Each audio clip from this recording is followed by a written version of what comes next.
Alrighty, people. How we living? How we feeling? Yeah. It's a fantastic day to talk fantasy football. The stream did not start on the site for some reason, so let me make sure we get that going. Sometimes you have to refresh it, but it's good to be here with you guys, and we're going to have a great stream ahead of us. We are doing a Dynasty rookie draft. We're going to do some team reviews tonight. It's going to be a great stream, and we appreciate you guys for being here with us. So many people in the chat. Daniel Macy, our resident countdown expert. 77 days until the NFL draft. You love to see it. Be careful. What's up, D-Man? Dominic's here. Faulty's here. Styles in the building. Jay Finn's in the building. Yeah. Jordan House and Sammy Stacks, intern Sammy. Come on, Sammy. We've got Justin, who says, has anyone viewed Kyle Williams from Washington State yet? But yeah, man. I was just making the profile there for our rookie mock draft, our rookie draft guide. Ooh. I scouted him yesterday.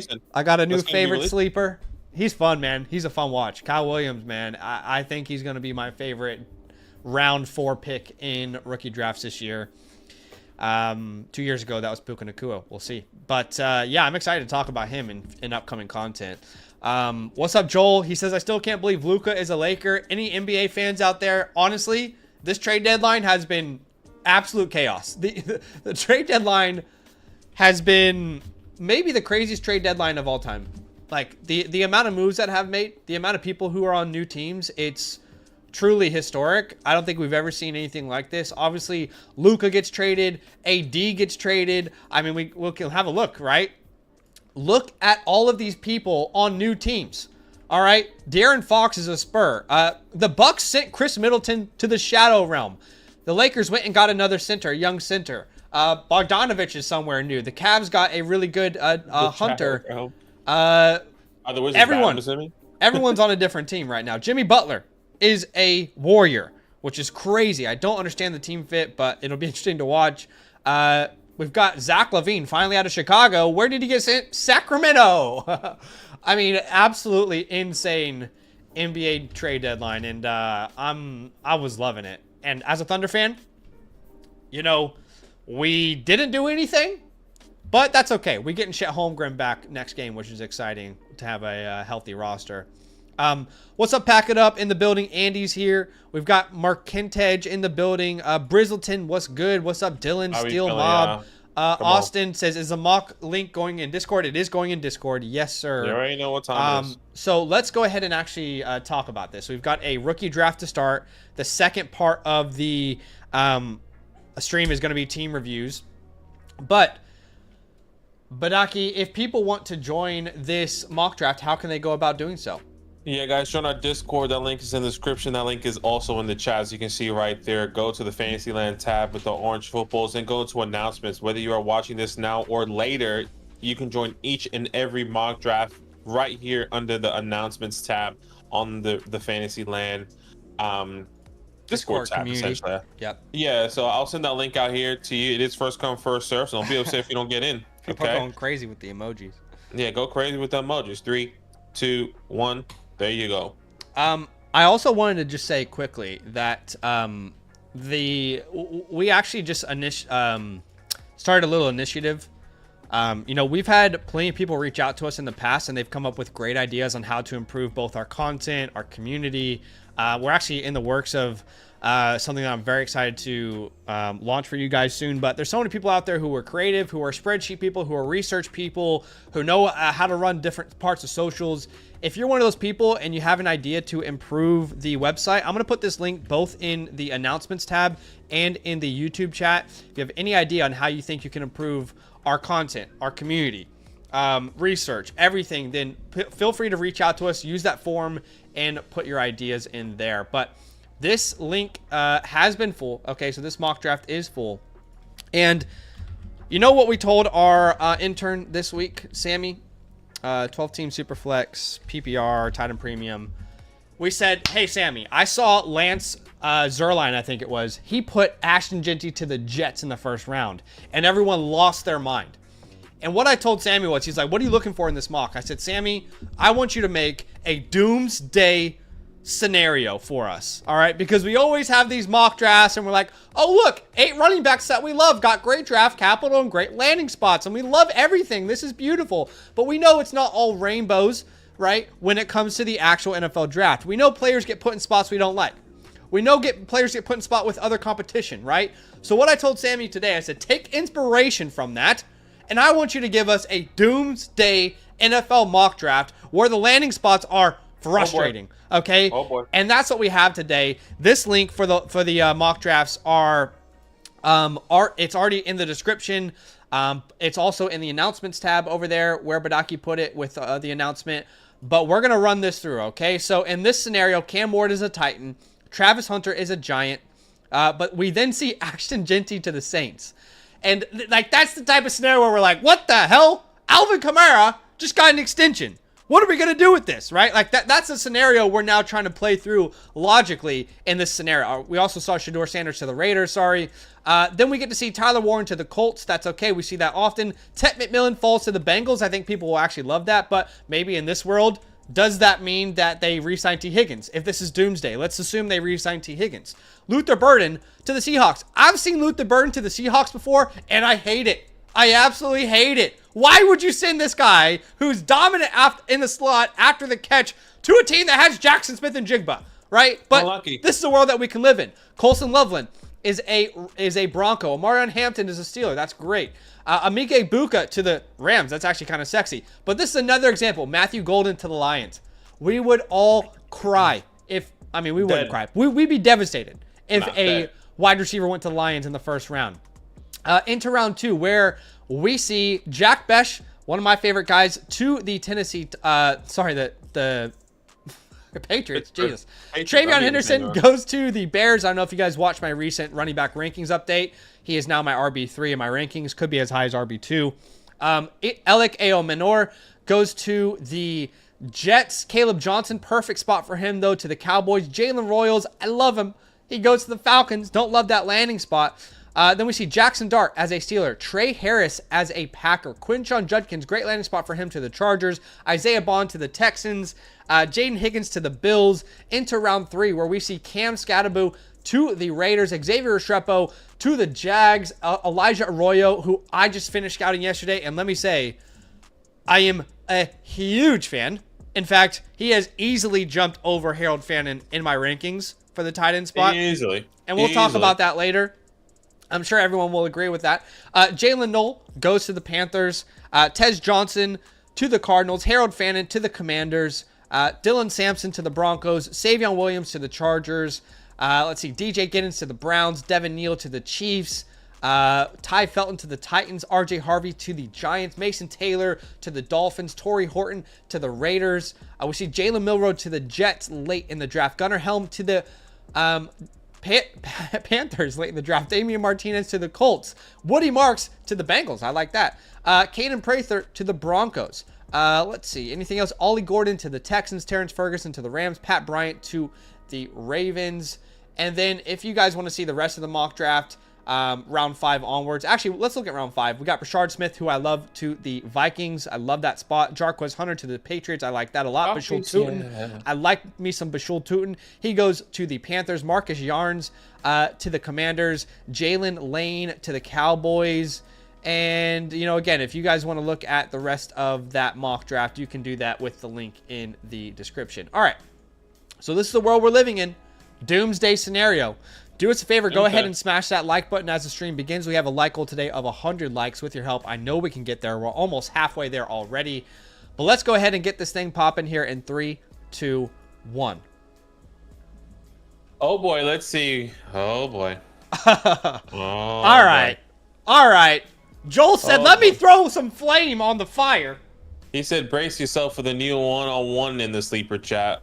Oh my goodness, that is crazy. Caleb Johnson goes to the Dallas Cowboys in the 2nd round, if I'm not mistaken. And I mean, look, let's just be completely honest.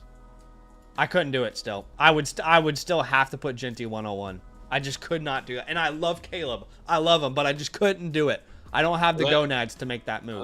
I'm going to look into this. What's Alvin Kamara's contract? I know he got a 2-year contract extension. What is he, 30 years old, if I'm not mistaken? He is currently 30 years old. They don't have an out on that contract. They extended him until 2027. Yeah. Unlucky. Sorry, my dog has this really funny thing that he does where, like, you can see him in the background there. He's just laying on my stuff. Cutie. But he gets really scared from, like, if you sizzle anything in the kitchen, like right now my wife is cooking onions right now, he runs upstairs and he'll hide. He can't stand the sound of like a sizzle for some reason. Anyway, that caught me off guard. But A little bitch. I mean, literally. But we have Caleb Johnson off the board. Ashton Genty. Look, I get why that move was made. I would still probably have to go Ashton Genty. He had the first round draft capital, right? Alvin Kamara is an older player. But I can see, while if Caleb Johnson goes to the Cowboys, and, you know, this was the world that we were living in, I can see why, you know, Joel might have felt that necessary. Amarion Hampton, who went to the Steelers in the first round. So what's crazy is Caleb Johnson goes ahead of 2 running backs who went in the first round. That's the craziest part about all of this. I mean, that is a darling landing spot, to be fair. The It Dallas is. Cowboys. The Cowboys, That's- yeah. I'm on the clock next, Badaki, and I think I'm going to go running back as well. And I released a Superflex video, rookie mock draft video recently, and I talked about this reality potentially happening where Travion Henderson does go to the Chicago Bears and links up with Ben Johnson. And I'm just obsessed with it. In that scenario, I had him as my 102. In this scenario, he would be the next player I would take off the board. So I will go ahead and draft Travion Henderson. He is now officially my RB3. Could be as high as my RB2 when all is said and done. But, I mean, the man had an incredible playoffs. He already had a good season. He actually ended up analytically with an incredible profile. He had the 5th best PFF run grade. He averaged 7 yards per carry, which was 6th best in the nation. He had a 54% breakaway percentage. He was super elusive. Yards after contact per attempt was top 12. And he just showed to be like that freshman version of himself when it mattered the most. When the lights were the brightest, he showed up. I'm a huge fan of his game. I can't stop seeing D'Angelo Williams and Aaron Jones as comps, but I know that's like not common comps out there. After that, we see Tet McMillan coming off the board. He went to the Bengals. Then we see Emeka Egbuka coming off the board. Where did Egbuka go? He went to the Rams in the first. That's hot. That's hot, not going to lie. I mean, that I would be absolutely obsessed with that if they are actually going to move on from Cooper Kupp. Judkins went next. If I'm not mistaken, Judkins was the 2nd round pick for the Chargers. Yeah, and I think this is where it kind of falls off, right? You see all these guys in some favorable landing spots still going to places that we like and love, and now you're at the 108 saying, well, do I take a quarterback or do I still go with a premium player in the first round that I like? So do I, commit to talent over landing spot? What does that look like? I think in reality, this easily I'm going to be taking, I know the player I want to take, but should I take him because the landing spot is not favorable? And I'm going to take Luther Burden here. Yeah. I don't like the landing spot. He's still a first-round wide receiver, top 20. What does that look like for him going to the Seattle Seahawks? Where does Emeka Egbuka fit? I don't know. I actually don't know. Yeah. I'm going in blind with this pick, to be completely honest with you. Like, I don't know what would happen if he actually goes to the Seattle Seahawks. I think that's like literally, we asked Sammy, who made the mock draft, to give us worst case scenario, and I think he did a great job with it because, again, thinking about Luther Burden to the Seattle Seahawks, like, that is about as bad as it could possibly get, at least in my mind. So I think he did a fantastic job creating this Doomsday mock. But yeah, Luther Burden, incredible talent, and it was funny, actually, recently someone released their rankings on Twitter, and they had him like wide receiver 6, and he replied to it with just a laughing emoji, and that kind of sparked some controversy because people were like, oh, okay, like, do we have a diva on our hands? And then other people are like, you guys realize that Luther Burden could have transferred for an absolute bag, but he decided to stay in Missouri, right? So it's like just this back and forth is now happening all over the internet with Luther Burden, and it's quite funny to see. I don't know if like there's specifically someone from Ollie Gordon's camp who is specifically coming to our mock drafts and trolling us every time we do a rookie mock draft with this. I don't know what's going on. I'm pretty sure this is the same fucking guy that picked Ollie Gordon last time. Still loves him. He goes to the Houston Texans, if I'm not mistaken, in the 5th round or 4th round. Yeah. He's definitely trolling.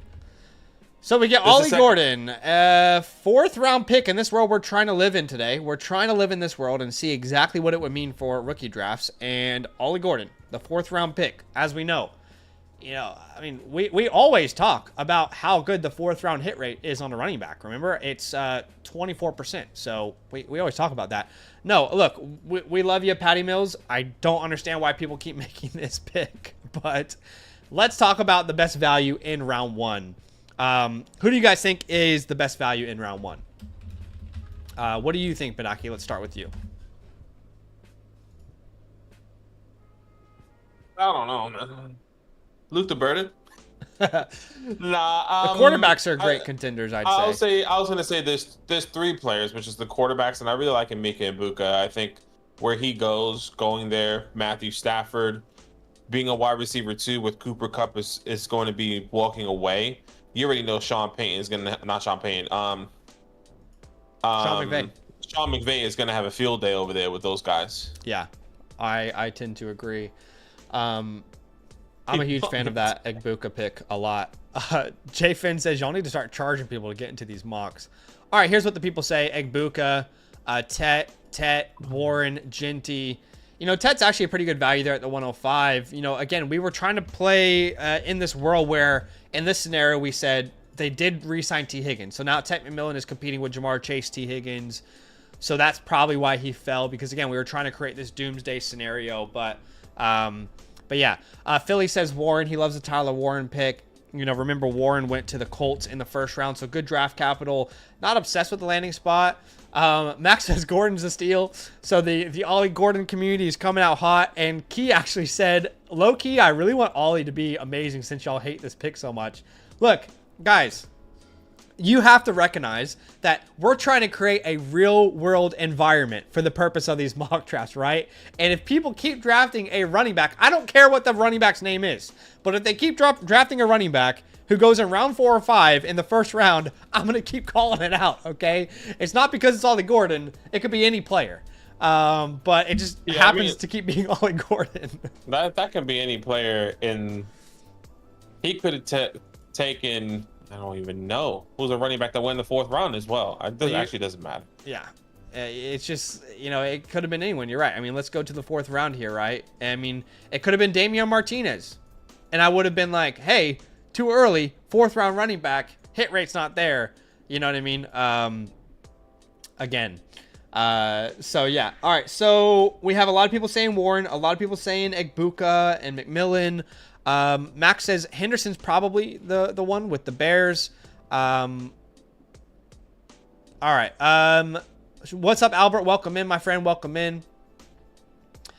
Okay. Let's get into round number 2 here. Still a lot of great options on the board. I have done a ton of scouting in the last 4 weeks. I'm so excited for version 2 of our rookie report to release on Monday. Whole new set of rankings. I'm excited to get out there for you guys as well. Man, I'm just so excited for the next week. I'm excited for you guys to get your hands on version 2. Our limits to eliminate report's going to be in there. Historical hit rates is going to be in there in version 2. There's so much juicy information in version 2. Bunch of new profiles for different players that we scouted, and these sleeper guys like Kyle Williams, and summaries for these players, written up summaries. I'm just so excited for you guys to finally get your hands on this. That I've been working so hard on it. I'm excited for it to finally get to you. Badaki's been working so hard as well. We're just trying to get this perfect product out there for you, and I'm super excited about it. Currently halfway to our like goal of 100 likes, by the way, which is incredible. Appreciate the love, appreciate the support. 100 likes is the goal. If you haven't hit the like button out there yet, be a friend, smash that like button. In the first 3 picks, we saw Colson Loveland come off the board, which I think is a huge deal for him to fall to the 2nd round in a tight end premium mock draft. A guy who goes 1st round to the Denver Broncos. 1st round tight ends have a hit rate of 80%. It is the 2nd safest bet to make in a rookie draft outside of a 1st round running back. So for Joel to get Loveland at the 201, again, I would have gone Genty, but to get Loveland at the 201, that's incredible. I love me some Jack Besh in the 2nd round. Travis Hunter, you'll know how much we love some Travis Hunter here as well. And that leaves me in a situation where I need to update. Okay, Loveland's gone, Besh is gone, Hunter's gone. The next top available player on my board I just released an updated rookie rankings for the running back class. All right, that is on our site if you want to go watch that. But my best available player right now is one Cam Skattebo. Cam Skattebo goes in the 3rd round to the Las Vegas Raiders. They desperately need someone to step up and take over that workload for them. He is an early round 3 pick in an offense that desperately needs someone to be the guy. Again, we look historically, 3rd round running backs have a 50% hit rate. I felt like that was the best available pick there. I'm a huge fan of Cam's game. He would fit into this offense perfectly. Just move the chains, brother. Just move the chains, Cam. Every down, if you can move the chains, get us 4.5 yards each down, then do that for us. And I think that's what he can do in the NFL. Yeah, I really like that landing spot there. No question about it. And there goes Jaden Higgins off the board. Where did Higgins go? That is a good question. Where did Higgins go? Higgins, he goes to the Bills, round 2. Yeah, round 2. Which, so, you know, if Keon Coleman can establish himself, that could be super interesting. I do like Jaden Higgins a lot. But obviously, that landing spot is a little bit of an unknown, really, you know? Yeah. With the way they're deploying their wide receivers lately, it's not been like the Stephon Diggs era at all. Dylan Sampson came off the board. He went to the Broncos in round 3. And I'm a big fan of Dylan Sampson as well, so I like that pick. Then Tez Johnson comes off the board. I'm loving the respect of my guy Tez. Maybe there's another pick I would have made, but I still like the respect for some Tez Johnson there. Was one of the standouts at the Senior Bowl all week long, constantly getting open, beating press coverage, showing people how, you know, he can win in the NFL. It's been great to see. Yeah, I'm going to take Jalen Royals here. I know the landing spot may not be exciting, but I think there is a pathway. He goes to the Atlanta Falcons in the 2nd round. I like it. Obviously, you know, I know Darnell Mooney's there, but I mean, he's a superior talent. Darnell Mooney, higher draft capital than Darnell Mooney, if I'm not mistaken. I think he was drafted in the 4th or 5th round. Darnell Mooney was. You link up there with Michael Penix. He's flanking there Drake London as well. Yep. I don't know. I think this is a better fit. Kyle Pitts is non-existent, so he's definitely going to have a good opportunity there. Yeah, I just realized Devin Neal went to the Chiefs in the 3rd round. That's an incredible pick by FPF Flex. I mean, that's actually beautiful. Again, Devin Neal is a Chief in round 3. He's the perfect fit for them. I'm a huge fan of his game. We're going to pause the draft here. Yeah, I like Devin Neal as well. DJ Giddens, I actually don't know where he went just yet, but he went to the Browns round 3. Which is also good. Another great landing spot. Trey Harris went to the Packers in round 2. I like Trey Harris a lot. I think that landing spot is very attractive, so I definitely understand that pick being made there as well. Jackson Dart, where did he end up going? What sort of capital? He goes to the Steelers in the 2nd round. Okay. So, I mean... Yeah, I mean, look, if you want to take a swing on it, you know, I've always said this, Badaki. If you want to take a swing on a quarterback that is not the 1st round, I get it, but you just have to recognize that historically, you are making a bad bet, right? I mean, 2nd round quarterbacks have a 12.5% hit rate in the last 11 years, and only one quarterback has hit. His name is Jalen Hurts. So that's why I always tell people, if you're going to bet on a quarterback outside of round 1, they better have some rushing appeal.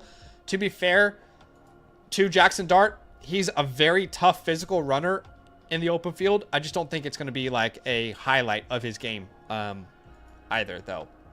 All right, guys, who do we think is the best value in round 2? What do you guys think? Let us know in the chat below. By the way, I do see you. TG Production says, I paid for a team review earlier today. Will it be done on this stream? Yes. Our queue is not very big right now. In fact, we'll give other people an opportunity to get their review done on the same day today as well. But we do have a window here where we'll be able to review your team live, TG Productions. But yeah, let's find out what people think the best value in round 2 is. Let's see. Trying to keep up with the chat. Wyatt, by the way, says 80% 1st round hit rate. Yeah, I found a way to get the 20% in Kincaid. Yeah.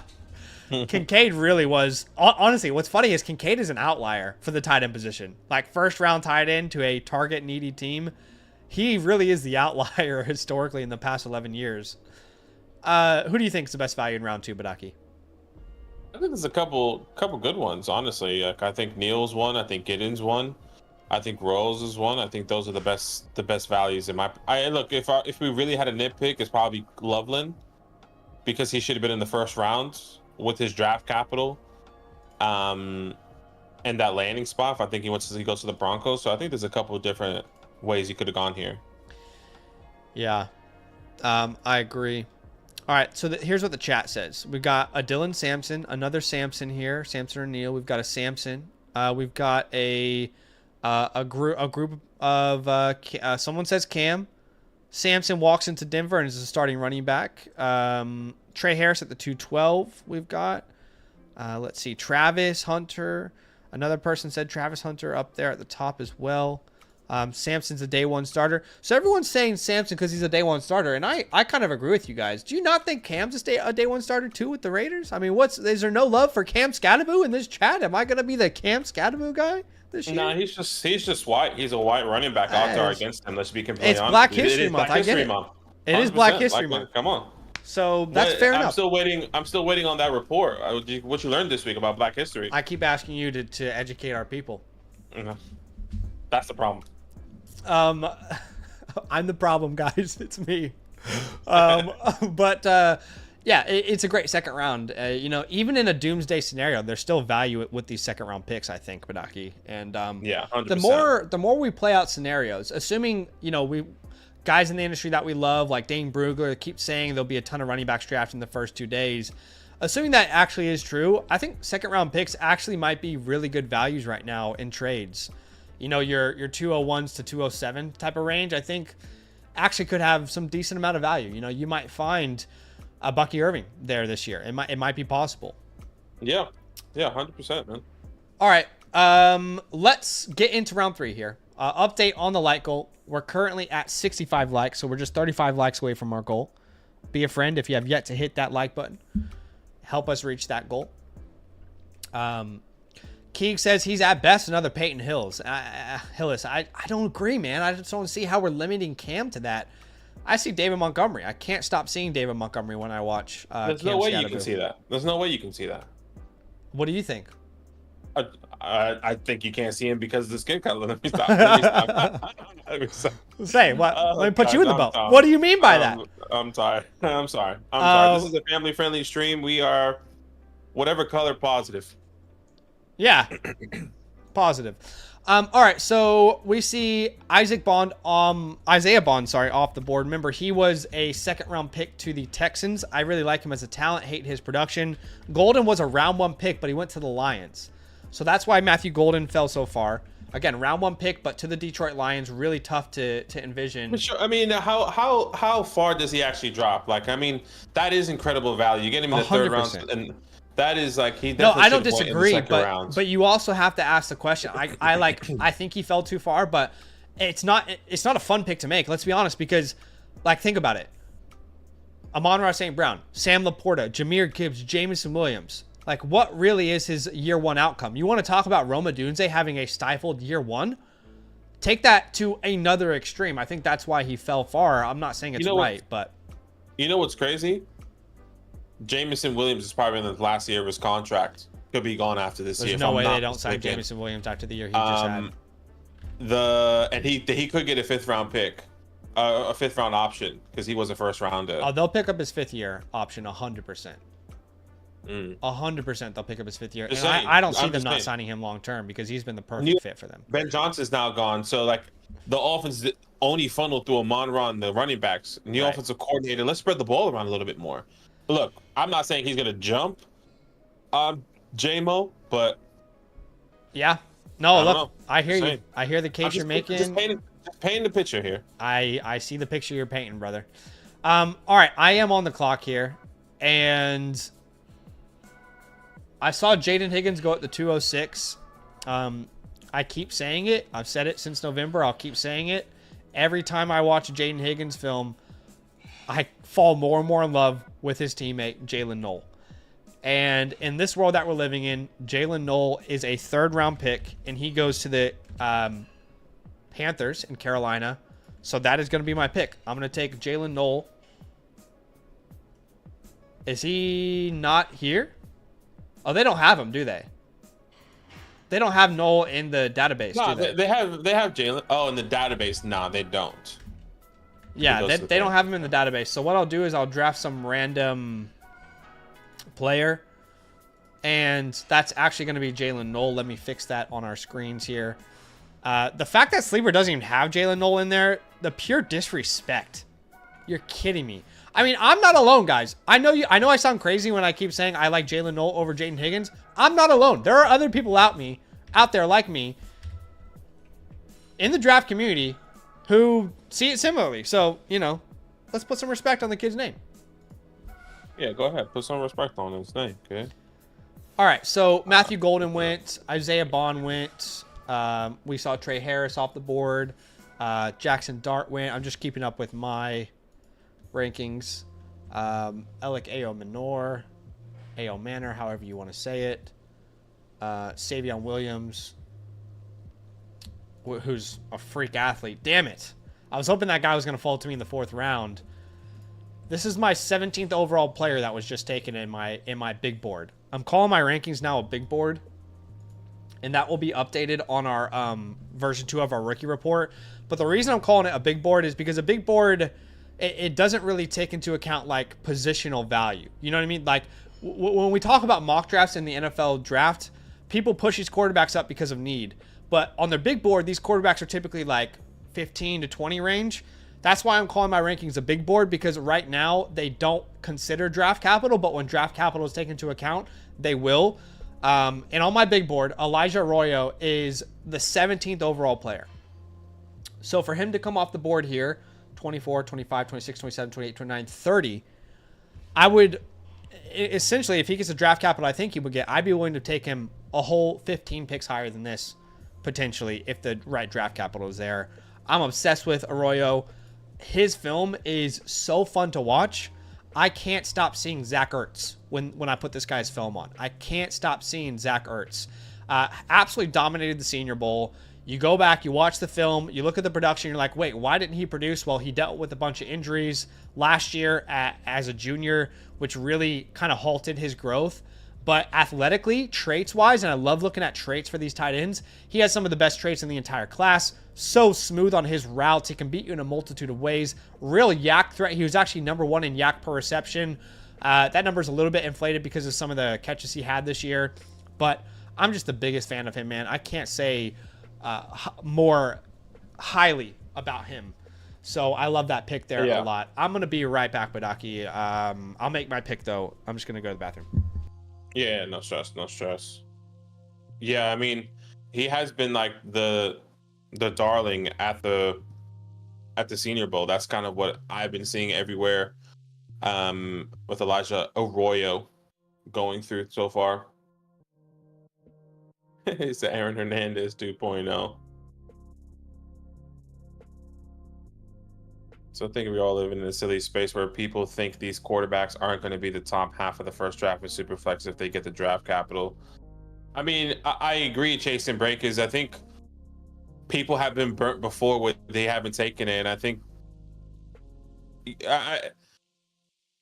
once we see them at the combine, once we see them throwing, once we see the teams that they're meeting with, once we understand what's happening, boom, like some people will take him. But I also think it's going to get risen up because some of these landing spots aren't going to be there. Like, is someone still going to take Ted McMillan going to the Bengals? Hypothetically, if T does go there, I think maybe some of these quarterbacks can go higher for sure. Is someone going to take Luther Burden over these quarterbacks if he goes to the Seahawks?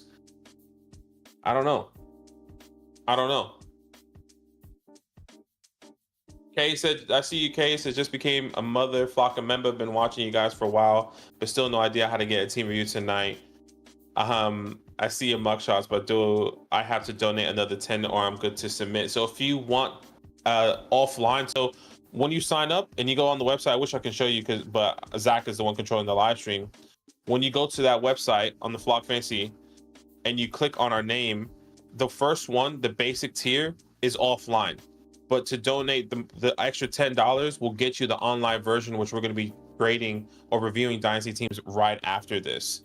So If you want to wait until Zach gets back so he can actually physically show you how that happens, because once again, I can tell you, but I can't show you, unfortunately, because I'm not controlling the stream. So stay with us, Cade, and then Zach can show you once he comes back. But yes, if you want to do a live team review, you have to get the second tier, right? And then we can review your team tonight, most likely, and watch that, or for your team tonight.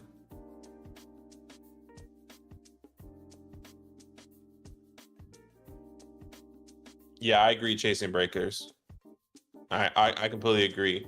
You know, and some of these players are going to fall to the third round or fourth round and still have decent landing spots. But are you going to take a fourth round running back? Like if Quinson Judkins went to the Chargers in the fourth round, are you taking him over some of these quarterbacks hypothetically? Right? Like, or if we take, you know, another running back that gets higher draft capital, or what happens if somebody like a Travion Henderson then falls to the third round and has a decent draft capital? Are you taking him over a first round quarterback who has a higher hit rate? I think it just depends on your conviction. It depends on how you're going to be evaluating that at the time. So anything can actually happen. So RJ Harvey, he goes to the Giants in the fourth round. Pat Bryant. Let's see. Let's see what Pat Bryant went to. He went to the Ravens in the fourth round. Jarquise Hunter. Jarquise, yeah. Let's see where he goes to. He goes to the Patriots in the fifth round. Bashul Tutin. I'm pretty sure he goes to the Panthers, if I'm not mistaken, in the fifth round. Yeah, he goes to the Panthers. Woody Marks, that's who I was going for. Torrey Horton, Helms, and then let's see, where does this guy go? I gotta make my pick. Oh, that's not an ideal landing spot. Sorry, gang, I'm back. No, you're good, brother. Yeah, I saw your conversation with Cade, and I can just show him real quick. It's completely up to you, my friend. It's really up to the user. Like, if you want an offline review, then you're good to go. Like, you can submit, you'll have the voucher when you go through this process, and you click, you know, obviously you choose your team, you know, you make sure your draft picks are correct, you choose Zach and Badaki. If you want that offline version, you're good to go. Your voucher will completely cover that. But if you do want the live review, it's just $10 more. That's the only extra that you'd have to pay there if you want the live version of that. But that's just to differentiate for people who do want to, like, have that live experience, but a lot of people want offline because they don't want their team to be shown on stream. So completely up to you there, my friend. But yeah, just catching up. I did take Bashul Tutin. He was a huge riser for me. I keep talking to you guys about how I updated my running back rankings. Oh, that's cool. I just saw Big Board. I love his work. I think he's one of the hardest working guys in the industry. He just talked about Elijah. I'm gonna watch that here soon. But I did just update my rookie running back rankings in a video. A lot of changes, man. A lot of changes happened. I would definitely suggest to go watch that. I mean, obviously, the last time I did that video was late November. At that point, we still had Katron Allen and Nick Singleton in the draft. The playoffs hadn't happened yet. There was a bunch of scouting that I still had to do. And a bunch of changes have happened. A bunch of guys who jumped up and fell down. I watched more Woody Marks because I kept seeing people that I trust Badaki have no interest in him. Watched more and more Woody Marks. Jumped into the analytical profile. And then really tried to make this Lemons to Lemonade team document that we're putting in version 2 of a rookie report to... Yeah, I was making that today, and I really wanted to, like, show a way to give running backs prop without considering their offensive line, their offense, just what do they do with each opportunity, right? How do they extend plays on their own? And he was one of the worst in the class at doing it. So I have to recognize that for sure. But this was a really fun draft. I think you made a great pick with Damian Martinez. I called Damian Martinez in today's video, discount Cam Scattaboo, because I actually think they play a very similar game. I just think Cam is a much better receiver. He's a much bigger receiving threat. But Damian Martinez is this kind of guy, this kind of ground and pound. I'll get you 4 yards of carry. I'll get you that, short yardage conversion. I'll get you that touchdown on the goal line. I'm a big fan of Damian Martinez's game. And he had a pretty decent year all in all when the numbers kind of finally settled. But yeah, I guess we'll ask the chat, who is the best value in the entire draft? Yeah. Who do you guys think is the best value in the entire draft? Yes, I think Big Board, and I'll say this right now, I don't care. Like, I definitely want to see people in the space who do great work. I want to see them win. Honestly, guys, if you haven't subscribed to him, go subscribe to him. He does incredible work. NFL Draft Big Boards, I am such a fan of his work. He's the humblest guy. He approaches it with such a humble attitude. If you haven't subscribed to him, go do that. I've never told you to go subscribe to another person. That's how much I like this guy. I like him. I'll be completely transparent. Obviously, I've been working a lot on the back end and trying to understand some of these players. And like normally I'll do my scouting process like Zach does. This year has been a little bit different because I'm doing a lot of, once again, behind the scenes. I've been watching a lot of Big Boards, trying to understand him, watching his breaking down film. Obviously, putting my own process to that as well. But he's been amazing. He's actually been like a huge help especially for people that don't have the time to watch film, like Zach right now. Obviously because we're doing this for a living. But since the roles changed, he has been a huge help to what we've been doing. In previous years, both you and I both would be balls deep in scouting, but this year you're focused so much on making the product great for people that I've really taken on more of the scouting role. But that's understandable. Sammy has a great question. He says, yo, Zach, with the lemons to lemonade chart, would that not still be affected by the Mountain West for Genty, theoretically, if the tackles are worse? Theoretically, yes, but you could say that about literally any analytic. And honestly, that's why earlier in today's stream, we sent out this link and said, if you have an idea to make research better, to make our community better, socials, or, you have a way to improve the community or research or content, that's why we put that link out there, and I'll put that in there again. If you guys have a better way to improve the lemons to lemonade chart, and you have a really good way to show what a running back does, completely ignoring his situation, then hit me up. I'd love to make that even better.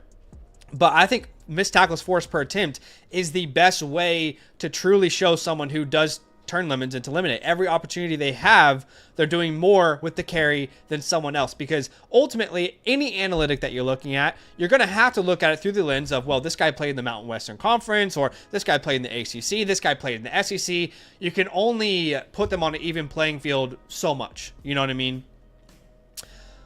So yeah. But of course, always willing to hear people out. LaKent Allen is interesting. I haven't scouted him yet. He's on my list for next time for version 3. I will be honest. I haven't scouted him. I haven't watched a single bit of his film. Haven't even watched a highlight reel. But he is like the favorite deep sleeper for everyone. And I really don't understand it. Just basically, I don't want to be a box score watcher. That's what I am right now. Eventually, I will watch his film. The problem is I don't have any film to watch yet. Like, there is no publicly available film right now on LaKent Allen. And even the resources that we use, we haven't gotten any all-22 film on him yet. I am struggling to understand the hype with someone who averaged 4.3 yards per carry as a starter and 4.5 yards per carry as a starter in the past 2 years in the ACC. I am struggling to understand that, but I imagine maybe he's got some sort of receiving profile. Like, this must be like the discounted Marshawn Lloyd or something. So yeah, he had 64 receptions this year. Maybe that's where his profile really interests people. Yeah, he's a huge hype name. Again, I'm telling you, I'm a box score watcher right now because I actually haven't dived into the film. I haven't had a chance to. But he is a name that people keep talking about. Yeah. People funny in the chat tonight, I'll tell you. Anyway, we did ask the chat, who's the best value in the entire draft? And best value is Neil, according to Fernando. TG says Hunter in round 2. Joe says Royals. It's a steal. Will Howard, who went to Cleveland. TG says, I don't know how I can be hyped about a dude named LaKent. Which I might be saying that wrong. But Aki, it's Black History Month. Well, is it LaKent? I'm pretty sure it's LaKent. Okay. I could be wrong. Just want to make sure we're saying it right, you know? I think it's LaKent. I would say Daki is Black. Oh man, Can't wait until actually Black History Month should be every month, so I don't want it to be over. Amen, brother. I stand with you. Cade says, I'm on dangerous ice right now with the community. LeQuint? Oh, it could be LeQuint, actually. Tom McShay has LeQuint as a top 5 guy. Interesting. I'm excited to watch him. I really am. Kate says, should be good to go for the live team review tonight. My name is Nate, but my son took over my account to do his own weird YouTube stuff. And I guess he changed the name. Don't even know if it says Kate. Okay, awesome. No, you're fine. Anyway, you guys are awesome. I really appreciate y'all being here, hanging out with us. We always have a ton of fun doing these rookie mock drafts and talking to the community. A little update on our light goal. We were able to get about 3/4 of the way there. Our light goal was 100. We got to 79. I'm happy with that. I definitely appreciate you guys showing some love on the stream. A couple things. We will transition here very soon to our team reviews. But if you're out there and you haven't watched our updated rookie running back video, I would definitely suggest to go do that. I'll put that link in the chat for you here. And if you're out there and you have some fantastic idea for research or for our community or for land members, a way to improve, what we do over here, then definitely check out that Google form that we've been spreading around. I know there's a ton of bright people in our community, and we're always looking to give you guys more, more with what we can. Okay. Let's switch over to team reviews now, shall we? And we have one that's offline. I believe that's Freislinger. Yeah, Freislinger is offline, so he says he's going to keep it offline as well, which is fine. Okay, so we have one offline, and that means we have 3 reviews right now that we can do. Here's what I'll say. The next, let's do 3 more as an option maximum. Yeah, I guess. Same day?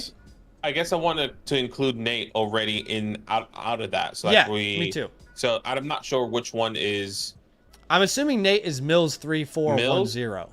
Yeah, just let us know, Nate, if you are Mills, because I know we had. So we had Nate, which is Cade, right? And then we had TG, which is the other dude that messaged us earlier. He is Forgot Mills. his name. So the way I'm TG's doing Mills. it personally, Badaki, is G Money, TG Goats, and Mills. We're already going to do them today, and we'll do Freislinger offline afterwards. But we'll do another 3. We'll do another 3 on top of that. Of course, if no one else signs up, no big deal. But I know people do like being able to sign up on the same day, get the review the same day. So if you guys are out there and you do want your team reviewed and you want it to happen today, we have 3 spots available. All right, and there's a couple ways to get your team reviewed. The first way is by becoming a yearly Mother Flocker member with the promo code LAND. Let's have a look. So, again, becoming a yearly Mother Flocker member with the promo code LAND. You get our rookie report, which version 2, I'm so excited. It's such a great update. I mean, the historical hit rates are going to be in there, the limits of lemonade report, updated rankings, profiles on a bunch of new players. I'm so excited for you guys to see version 2. That's coming out on Monday. And when you become a yearly Mother Flocker member, you get that automatically, as well as the team playbook. You get a free trade question voucher. You unlock all of our rankings. You get the premium tools and databases on the website, right? It's the best bang for your buck. And if you ever decide to get another team review, then you get a discount on it as a member anyway. But if you're out there and you want to get a team review, you want to get your playbook, but you are a member with a different code, or you don't want to become a member for whatever reason, you can still get one through the Flock site. And that code, that link I'll put in the chat here for you now. If you want to get one a la carte, it'll take you to a page that looks like this. Go to team reviews. If you haven't linked up your team, go ahead and do so.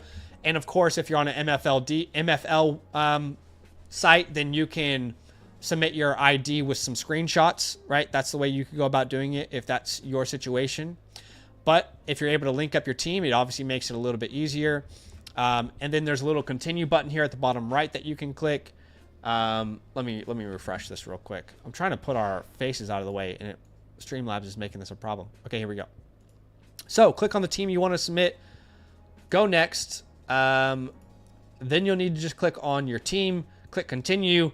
Then you'll see Zach and Badaki. Again, the baseline is offline. It's just $10 more to get that live review version. So again, those are the ways you can get your team reviewed. Completely up to you. And yes. All right. Let's get to it, shall we? TG says he's heading out in like 45 minutes. Would love if he could do his squad first. Yeah, I think we can do that. As long as G Money and T Goats aren't here just waiting. And if they're not in a similar position, which, by the way, G Money and T Goats, if you guys are here and you are in a similar position, let us know. But as long as they're not, I'm happy to do that. As long as everyone gets a chance, today. But again, we have 3 spots open for tonight for an instant review. No pressure, but that is the max we could do tonight. Yeah. All right. He's TG. He's TG. Okay, right. My bad. Okay, yeah. So let's do that. Unless G Money has any qualms with it, he'll let us know in the chat. I know G Money is pretty cool. He's been with us for a long time. Yeah. He's always been great. So I'm sure he'd be okay with it. All right, let's have a look at your team here, TG. He says, let's read this context actually. Traded away Zay for Bucky, Knicks for Evans, and Chase Brown for DJ this offseason. So traded away Zay Flowers for Bucky Irving, Bo Nix for one quarterback. Evans. Right, okay, so Bo Nix for Evans and Chase Brown for DJ. I love 2 out of those 3 trades a lot. The Knicks for Evans is interesting, even in a 1 quarterback. In a 1 quarterback league, I'm not 100% sure if I like it or not, but I do really love the Zay for Bucky deal. I think that's a steal. Chase Brown for DJ, I like getting a more secure asset. He says planning on taking Warren at the 108 and whoever is the best fit at the 104. Not sure if I should pivot off of Gibbs. Love him, but his value might be at a peak right now. Any other ideas for this team? We'll take it. All right. So it's a 1 quarterback. Garrett, by the way, says I'm G Money. Got to go dinner soon, but I should be good. Okay. We'll get to you guys both in the time that we have for sure. We'll try and make sure we get to both of you evenly. Need for Speed here is his team name. He's currently number ranked 3. 3rd out of 12. And it's a 1 quarterback, 12 team start 8. So meat and potatoes. It seems like just 1 quarterback, 2 running back, 2 wide receivers, 1 tight end, and a flex. Basic lineup here. All right, let's have a look at this team then. All right, so Josh Allen makes sense of you trading away Bo Nix. Yeah. I still think you could have got a younger player 100%. to build around than Mike 100%. Evans, but Jahmyr Gibbs, Bucky Irving, Jalen Wright, and the list goes on. So great running back room, especially you getting Bucky Irving there for Zay Flowers. And then at your wide receiver position, DJ Moore, Jordan Addison, J-Mo, Mike Evans, Keon Coleman, Jalen Coker, Malik Washington. The list goes on with no tight end. Do you have 1, 2 first round picks in 25? And you do have your 26th first rounder with 2 seconds in 2026. Okay, so, and this is not a tight end premium. Nope. Okay. Let's talk about the starting lineup. It would be Allen, Gibbs, Irving, Moore, Addison, likely, maybe. And then, start 8. So it'd be Allen, Gibbs, Irving, Moore, Addison, likely, and then probably Jamison Evans as his start 8. That's probably the way he's got it. They start 3 wide receivers, by the way. So overall, it's a good lineup. Again, I think maybe you could have gotten a younger player to build around for Bo Nix. I know he's a quarterback in a 1 quarterback league, and they're a little bit less valuable. But I love the other 2 trades. I will say I love the Zay for Bucky. I love the Chase Brown for DJ. Not obsessed with the Knicks for Evans trade, but it's all right. I'll do this. I'm just looking at keep trade cut because I was just trying to see if that was something that what keep trade cut would say. We're not a big fan of keep trade cut, but it's not that big of a difference on keep trade cut. That makes sense. Bo Nix overall player 67, Mike Evans 74. So there's about a 6 spot discrepancy on those guys. You could have gotten McMillan, Jalen Reed potentially, some younger players. Brandon Ayuk. If you make it 1 quarterback, let's see where Mike Evans lands in there. Let's see, Evans. Okay, come on, take me to the second page, KTC. Okay, so Evans lands around, like the Jordan Loves, Bo Nix is more valuable though. Like here are some names around Bo Nix. Like the Ayuk isn't too far away. I would have rather had Ayuk. You know, like the Hawkinson. I'd rather have turned him into Hawkinson for sure. But anyway, there's no real point looking back now. Now that I'm thinking about it. All right, so decent lineup. You don't really have like a superstar at wide receiver. You just have some names that we like. There's no tight end worth really noting. Decent amount of draft capital. You have your first next year, which is great. Yeah. How would you grade this team overall? I kind of lean like a B flat range. I think it's just a B flat. Yeah, exactly. I think it's just B flat. It's a good team. It's a good team. You have a great quarterback for one quarterback, great running backs. But it's not like a star-studded. In the entire team isn't star-studded across the board. No. Draft capital grade, I'd probably put like a B plus because he's got a couple more picks, which is great. Untouchables, definitely in Jahmyr Gibbs. And in a small league, I know he talks about trading Jahmyr Gibbs. I would not in a league where it's start 8, one quarterback. I would just go out there and win championships for the next 3 or 4 years with Jahmyr Gibbs. He would be an untouchable for me. I don't think there really is another untouchable on this team, but Josh Allen is the closest second. Yeah, I will put Josh Allen, Jahmyr Gibbs, Holds, just for the graphic there. I would definitely say Jalen Wright's a solid hold. Isaiah Likely's a solid hold. Jalen Coker's a solid hold. Malik Washington is a solid hold. If you need to drop someone, you can drop Jermaine Burton. Again, only if you need to. And I really wouldn't want to drop anyone else, to be honest. I mean, Luke McCaffrey, again, if you need to, but you don't really need to drop anyone. As far as the pathway for this team, Badaki, it's interesting. I think it's like... Is it not windows open? From my perspective, it's not contender because I think you still... You need to improve tight end for sure, at minimum. But even then, let's just say, right, DJ Moore, Mike Evans was the top guy this year. DJ Moore was the top guy. Jordan Addison was a valuable if flex. Mike can compete at the same level next year as he did this year. And the Keenan Allen walks, DJ Moore takes a huge boost with Roma Doomsday there. Could. I think you're in the mix. I think it's windows open. I think it's windows open as well. I was trying to see how you can get to contender because I do believe this team could be easily a contender after the moves you make. If you want to go out, I mean, obviously there's 2 ways we're going to break it down: sticking and picking, and max value. To become an easy contender going into the 2025 season, but just depends on the pathway you want to go. The issue with making like a trade where we package a bunch of stuff for something is our depth is really bad and we already need tight end. You know, that's the issue with like, if we were to do like Addison and the 108 for an upgrade or like Jameson and the 104 for an upgrade or something. The only issue with doing that is it leaves our depth a little bit questionable. Because then Keon Coleman you might have to rely on or a running back that you don't have. But I definitely think I would put this in windows open. Now, if you stick and pick at the 104, you know, you have this huge range of options here. The McMillans, Burdens, Hamptons, Johnsons, Hendersons, like that's kind of the range that you'd be in. At the 108, I think it's probably whoever's left over of that group. Or it might more be like the, you know, Egbuka, Judkins range, maybe. Yep. And because it's one quarterback, you can put the tight ends in there as well. This is like the range between the 104 and the 108. It's very similar. But let's say it's a non-tight end premium. So let's say you're able to get Loveland at the 108.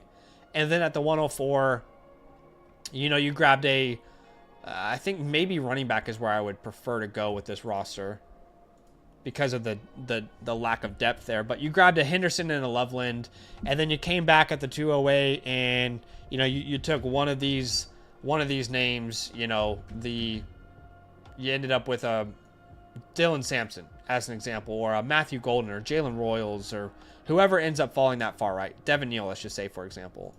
Like that's a fine outcome. Of course, we can't really say and project this far out who the third round is going to be or what's the plan of action is there just yet, but that's not a bad outcome at all. So let's just play out hypothetically. You add Henderson, Loveland, and Neal at minimum to this roster. Henderson becomes your RB3. Loveland is your starting tight end, and Neal is another depth piece. Then after that, I think you have like the depth if you wanted to package like Mike Evans and Jamison Williams together or something and go out there and get an upgrade. But I'd be hesitant to. You don't need depth, but you need something, you know? Yeah, you need something. The other option is if you want to trade for veterans with those picks, right? So, for example, like the 104, I think if I go back and look at this video, let's see here. Let's have a look. So 104 range, it really does depend on your league, but, you know, he's already got Bucky Irving. You can't get A-Chain for the 104 in a one quarterback because these are super flex based. But how would you feel about adding like a Breece Hall, a Jonathan Taylor, a Josh Jacobs to this team? Yeah, I'm okay with that. I think Breece Hall could make a lot of sense for him. Yeah, I agree. As his third running back. Or you know, I'm just looking at you might be able to get an add on top of that. Well, I'm looking. My perspective was like maybe I'll get a wide receiver and then get one of these young running backs in the draft. So what about tight end though? If you do that, well, at the 104 you can get running backs and then tight end at the 108. Right. If I'm saying max so you're value, saying use the 104 right. on wide receiver? No, I'm saying use the 104 for a running back, and then, well, actually, no, you're right.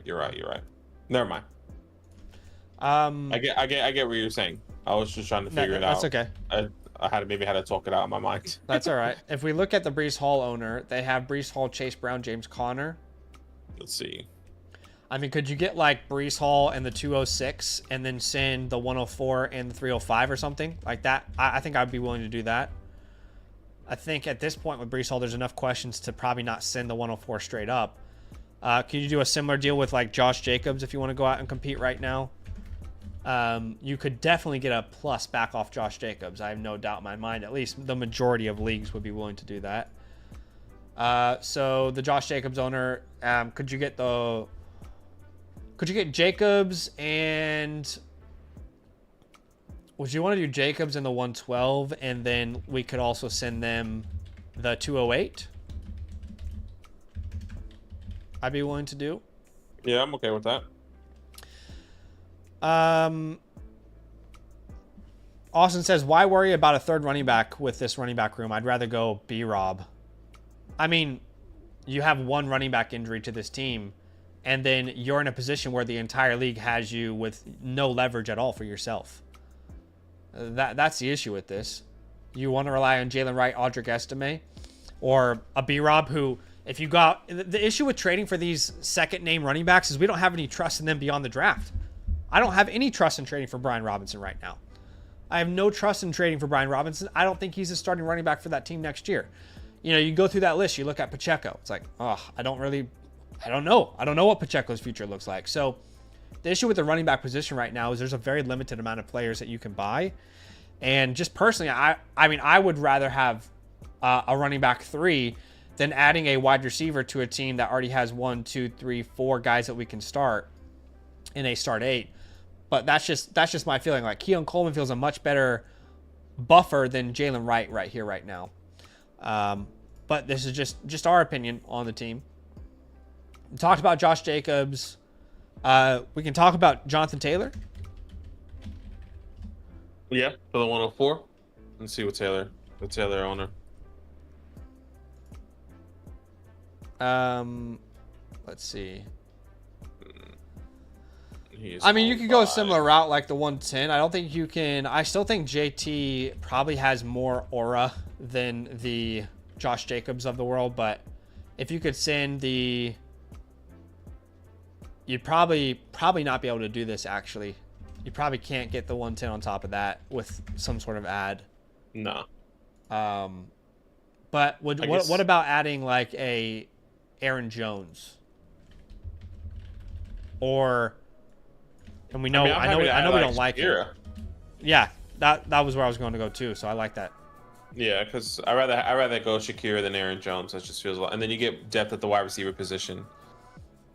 Yeah, or you could even go Cooper Kupp, which I prefer Shakir, just like you.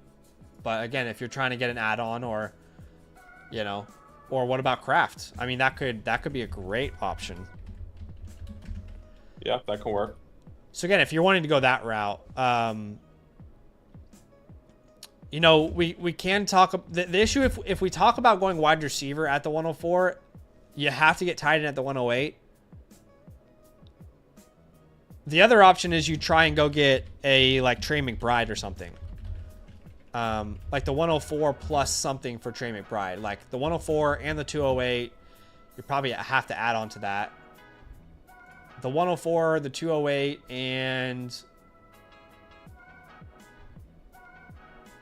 I don't know. Do you think a second next year? Yeah, most likely. I don't even know if that gets you in Trey McBride in a one quarterback, but that would be great because then you can let the strengths of this class, which is running back, fall to you at the 108 and take the best available running back. So that's another option for you. Now, I don't want to trade Gibbs. I don't want to trade Bucky. I don't think any of his running backs are like trade highs or wide receivers. Sorry. The only other move is like you could technically try and move from Josh Allen. Yeah. If you wanted to. He still carries a ton of weight in a one quarterback league. The only way I would do this if I got Jaden Daniels straight up for some sort of small package.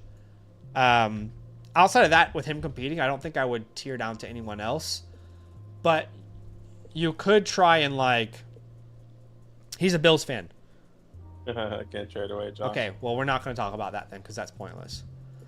But even as a Bills fan, I would take Jaden Daniels if I would pay a second in Allen to get Daniels on a third, for example. But I don't think there's another team like he talks about trading Gibbs. I don't want to do that with a small league like this. No, I agree. I wouldn't want to do that either. I just wonder if Loveland and Warren, I guess both of them won't. One of them should be available at the 108. One thing I will say, as Torrey Craig is a Boston Celtic now, that doesn't matter. One thing I will say is the only other move I can think of is there's a huge Coker hive out there like me. And if I could package like Coker, Coleman, and the 208 for a wide receiver upgrade, that would really interest me, like that package. Those are some real... Like Coker's a huge... Who doesn't love Jalen Coker? You'll go into every Dynasty league and there will be at least 4 people who love Jalen Coker. So if you can package that and just get rid of this depth and get another really solid receiver, like I'm wondering what sort of range we can get in here. If I look at my rankings... Actually, let's look at expert consensus. That's probably a better way of doing this. So let's go to Coleman. Where do they have Keon? They have Keon at wide receiver 34. And look at that. Mike Evans is right below him. So we might have some firepower here. Can we move that package for... Like, would you move that package for an Ayuk? Waddle? A Metcalf? Ayuk, Waddle, Metcalf? Yeah, I would. Any of those players. Would you do it for... and Olave might be a perfect target actually right now. I wonder if you could even go the Terry McLaurin route, but add a plus onto it. Like you could go like a Terry McLaurin route here and a Tyreek Hill, but you could probably get more in return than this. So let's look at those two owners, the Tyreek Hill and Terry McLaurin owners. And that's probably the last thing we'll do. So if there's anything we didn't address, TJ, that you wanted us to address, let us know. You just said I would rather package Coker with somebody else like J. Moore Addison. I get it, you're a Bills fan. We're not big Keon Coleman believers. That's the hard part there. So like we would rather sell those guys than J. Moore Addison. What if you get Khalil Shakir and you're the guy who has Terry McLaurin has Khalil Shakir. So what if you go out there and grab Shakir back? I mean, would that make you happy? Still keep a bill? Shakira. But look, we're Please not big Coleman guys. We've never been big Coleman guys. This is just what we would do. You don't have to do it, obviously. We're not going to tell you to do something you don't want to do. Just come to the dark side, TJ. We get it. Let's look at Tyreek owner real quick. For example, he has Jaden Reed. Would you do Tyreek Hill and Jaden Reed? Yes, I would. That's probably asking too much now that I'm thinking about it. But what about like Tyreek Hill and...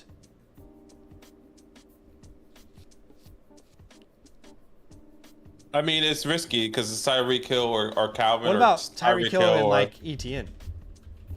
Just as like a throw in there. So you're essentially paying Coleman and Coker for Tyreek Hill there. Because ETN's about the 208. Anyway, those are other ideas as a package. Yeah. I really like the top three, the Ayuk, Metcalf, Olaves. Yeah. We can do one of those in the put Ayuk one. We can highlight those. My favorite deal is the Breece Hall one. Right, Jonathan Taylor, Shakira. I love the McBride one too. Yeah, and then you went Ayuk and Shakir. Yeah, I like all these options here. But I think your window's open, my friend. You've got a good roster. You'll be in the playoffs, but we want to improve that starting lineup, but we also want to give us like, that's why I want to, like, ideally I'm down to take a Henderson, because if he improves value, I can move Henderson in someone and tier up with this small starting lineup. So that's the route we would take. And again, let us know if you have any other questions as well. Very focused on getting a tight end at the 108. Has to be one of these two names to try and fix that position. Yeah. Let us know if you have any other questions. One thing we need to go through is draft capital grade. Maybe I didn't hear that. I'm going to say I put it at B+. Okay, yeah. Maybe I didn't hear that. That's okay. And the last thing I will say before you have any last minute questions there, TG, you will be receiving your customized playbook within 72 hours in the Flock Fantasy message system with all the customized information there for you, with the trade targets, the chalkboard, untouchables, hold, and drops. But yes, we really appreciate you and the support, man. Let us know if you have any last minute questions. Yeah, definitely let us know. This was a fun review though. I like the team, definitely. Bit worried about one injury or two. I definitely think you can fix tight end at the 108. I would just say one last thing on your team, actually. Sorry, like, I know how you just sold Mike Evans or bought Mike Evans. I wonder if you can sell him high in season to a younger player. Can you pivot off of Mike Evans at his peak when he's a top wide receiver to a young wide receiver that's probably still emerging? Or, like, maybe for the names that we said, like, the Chris Olaves, the Brandon Ayuk, these guys that are still coming up, it's probably highly doubtful. But just see what you can do in time, because look, we love Mike Evans, but I think we need to pivot to get younger a little bit as well. All right, that is it. But we do appreciate you, man. Like you said, your playbook will be there within 72 hours. Of course, if you have any last minute questions, let us know. But it sounds like you feel good to go. Brizzleton says these team reviews get me trade happy. That's funny. I love that. But yes, we had a super chat from Matthew, by the way. It says, Koala's 12-team Superflex. I got a trade offer. I give up Baker and Pickens and get Tua, the 108 and the 201. Thoughts? I see it as dead even. Nobody wins or loses. What do you think?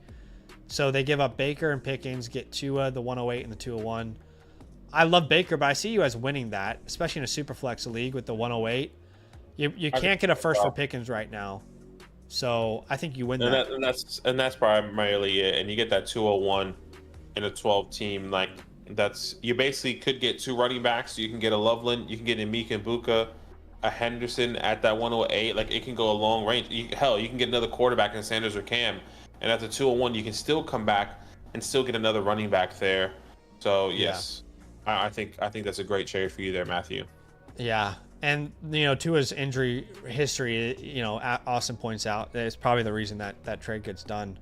TG says, one last question. Y'all prefer Loveland or Warren? I have them so close in my scouting grades, it's ridiculous.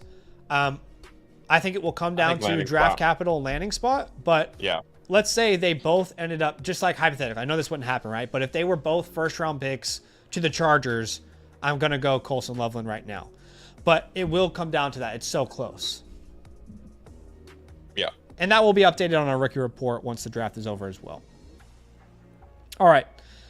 We appreciate you big time, TJ. Big shout out to G Money for, being cool with, that. And one thing I do want to let you guys know of, if you want your team reviewed, it's very simple. You can either become a yearly Mother Flocker member with the promo code LAND.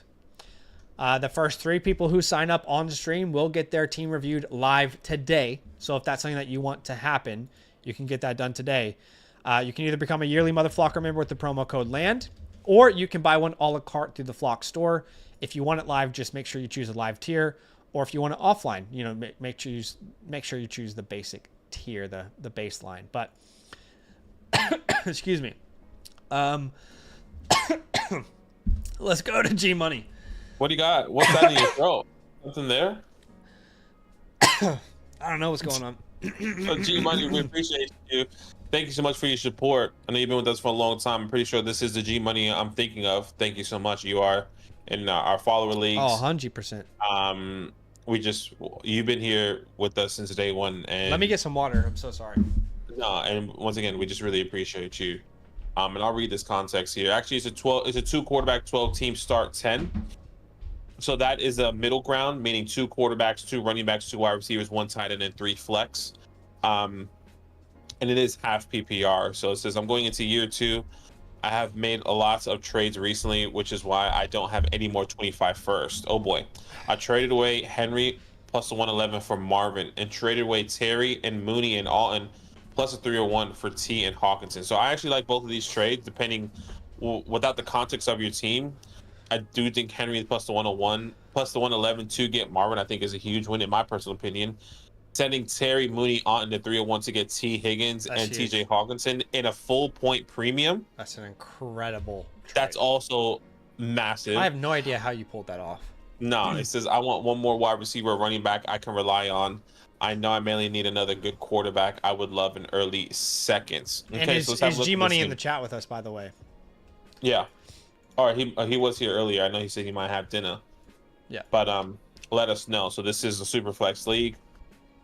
All right, let's have a look at this team. His team name is Flick, 12 which is number 1. Start 10, by the way. Super. Yeah, flex. middle ground. Yeah, I'll put that in the chat. He is with us, which is great. Yeah, which is awesome. Let us know if there's anything wrong. And this is a full point tight end premium, which is incredible. You said Flicks is his team name. Sorry. Yeah, he's ranked first. So you ranked first out of 12. It's a 12-man league. Joe Burrow, JJ McCarthy, Derek Carr. So I understand your QB too. And if you've been with us, well, you probably have been with us. You've been on our live stream. I feel like it's 50-50. JJ is going to be the starting quarterback for the Vikings. Because I do believe Sam Darnold is going to be signed, but where is he going to be signing to? Yeah, is a huge question. And on the other side of that, I think it's a 99% chance that it's JJ's job. So you see both of that here. I don't love Derek Carr as our quarterback 3, but I doubt G-Money likes him either. Yeah. At the running back position, Jahmyr Gibbs, Josh Jacobs, Colon, Tyrone, Austin Eck, and the list goes on. Great running back room. At the wide receiver position, you can start up to 5 wide receivers. Keep in mind, we like to prioritize wide receivers in the flex. Nico, Richie Rich, Marvin, T, and QJ is still living on, baby. He been dead. He been dead. So you are short a wide receiver, unfortunately. I know Keenan Allen's there. And you have TJ Hawkinson, but you don't have any picks in 2020. Yeah, I noticed that. No picks in 2025. Obviously not ideal because it really limits your flexibility in trades and, just ways to kind of get like that fun surprise improvement to your team that you weren't really banking on. So, yeah, obviously we'll have to consider that as we go through this review. But thinking through the starting lineup, Badaki, it would be Burrow, McCarthy, Gibbs, Jacobs, Nico, Marvin, because we don't know if Rice is going to be ready, Hawkinson, and then let's just say, hypothetically, Tyrone, Higgins, and hopefully Rice is healthy. The issue there is Tyrone Tracy could lose his job in the draft. Not saying it will happen, but it is a possibility. So ideally, in a 12-team start 10, I kind of want a little bit more depth. Like we're kind of like one guy short across each position. Like we're a quarterback 3 short of feeling safe. We're running a wide receiver 5 short of feeling safe. Hawkinson though is perfect for this team. Untouchables would be Gibbs and Burrow. The holds would be Rashee Rice for me.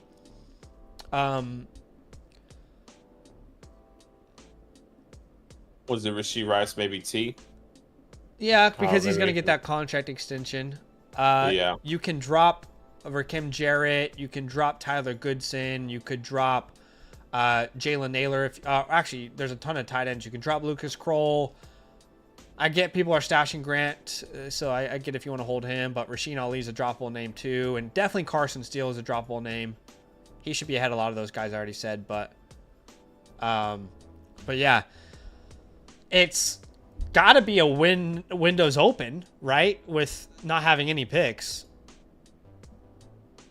Yeah, I mean, like this is a team where and you're just outside of, once again, being comfortable, or just outside of having that one extra person, that oomph on each position, right? So, yeah, I say windows open. Obviously, draft capital with you not having any 25 picks. Draft capital is probably like a C flat. Overall team grade, I would say B plus. Yeah. B plus feels fair. And if you're ranked number 1, this isn't to be disrespectful. It's just probably to say that this is a very smart league. There's a lot of good competition across the board. Because your team is good, but it's not like overwhelmingly number 1 good with the draft capital considered, you know? Yeah. But it is still a very good team. I just can't give it. I'm explaining why it's not an A to me, right? Because I think McCarthy's going to be a great quarterback too. We don't know that yet. I think Tyrone can keep his job. We don't know that yet. We don't know Rashee Rice's situation. So there's still a lot of unknowns here. But I would say B plus is still a very strong team. Yeah, I mean, like now looking back at this trade, like, do we want to move Derrick Henry in that 111 for Marvin? Actually, yeah, I still do.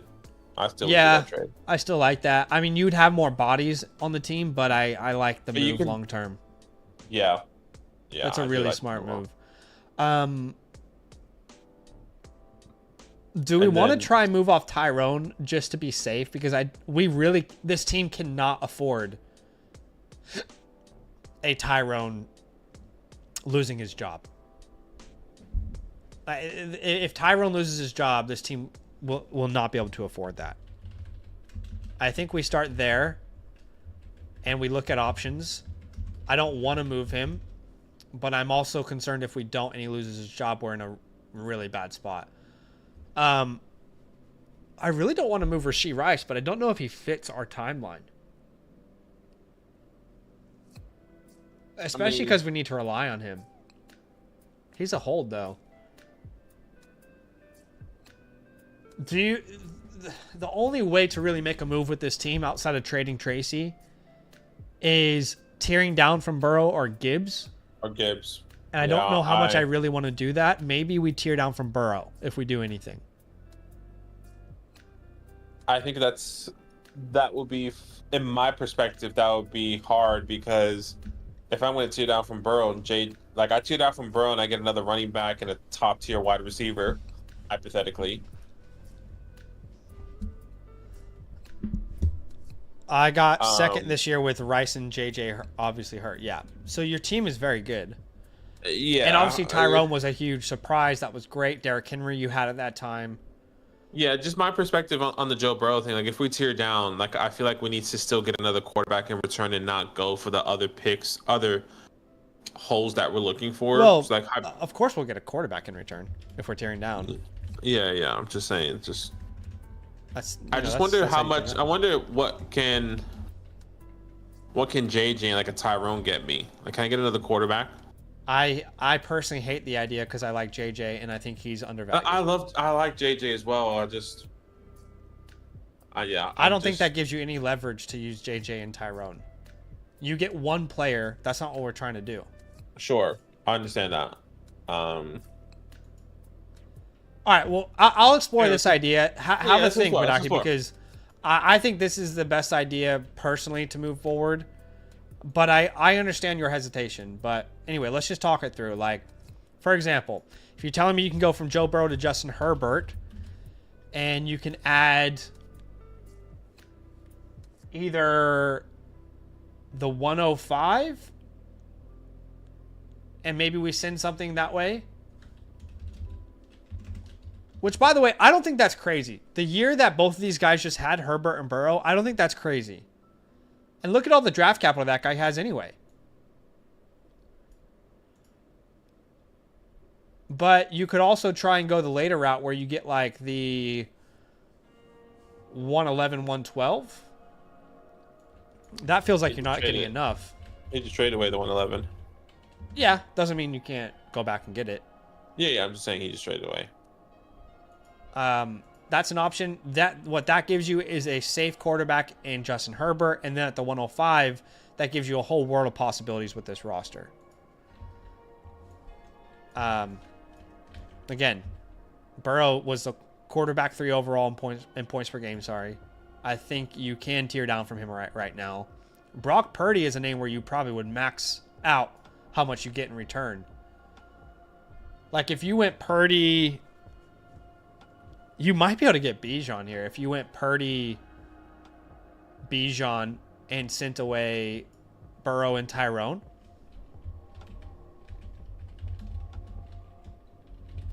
I'm not sure that really accomplishes the goal we have in mind.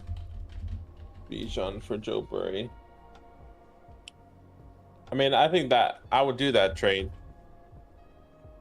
It's not accomplishing the goal, but like you do get another running back that you can then tear down again to. Yeah, you can tear down from Bijan and start Gibbs and Jacobs. Yeah. Yeah, I get that. Like that makes sense to me. Could you go Knicks? Do you think you could go Knicks Taylor if you added something?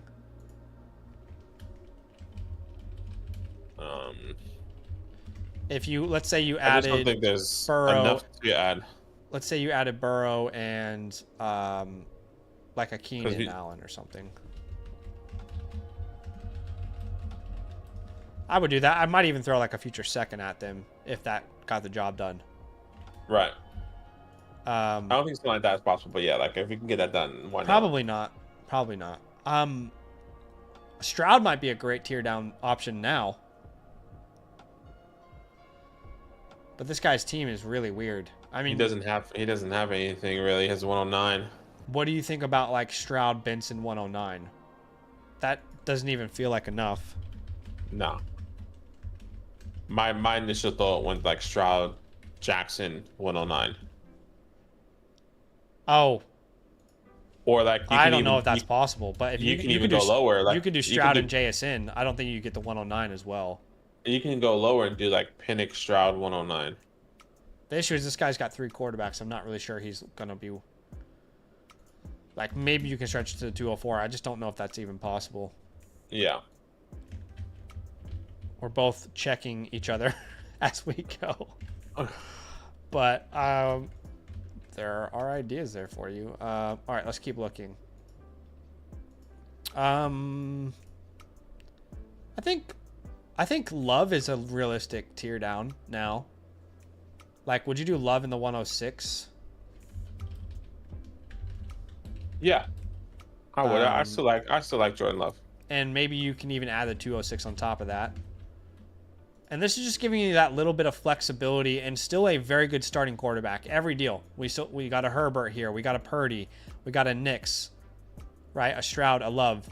You're still keeping... You're not the same strength at quarterback, obviously.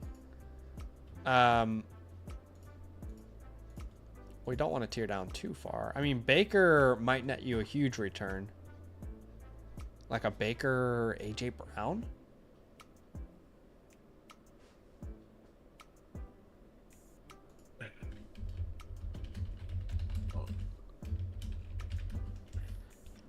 Imagine okay, so let's just think about that. His team doesn't have Burrow anymore, but it has Baker Mayfield, AJ Brown. So your starting lineup now is Baker Mayfield, J.J. McCarthy, Gibbs, Jacobs, Collins, A.J. Brown, Hawkinson. And then if Rice is ready, great, but you don't need him. I feel like that. I feel like I love Baker. I just feel like that's really risky. Well, then try and get the 201 on top of it. I think that's what he has. Yeah. See if that's possible. The only reason why I feel like that's risky because I feel like it could be this year that Baker goes back to Baker Mayfield. But he's done it with 2 offensive coordinators the past 2 years. So he's done it giving twice him the in a row. benefit of the doubt. He's going to his third one. What if we did a Dak Prescott? He's like easily the best buy in Dynasty right now for Superflex quarterback options, and Brian Thomas. What about that? Do that? Dak and Brian Thomas.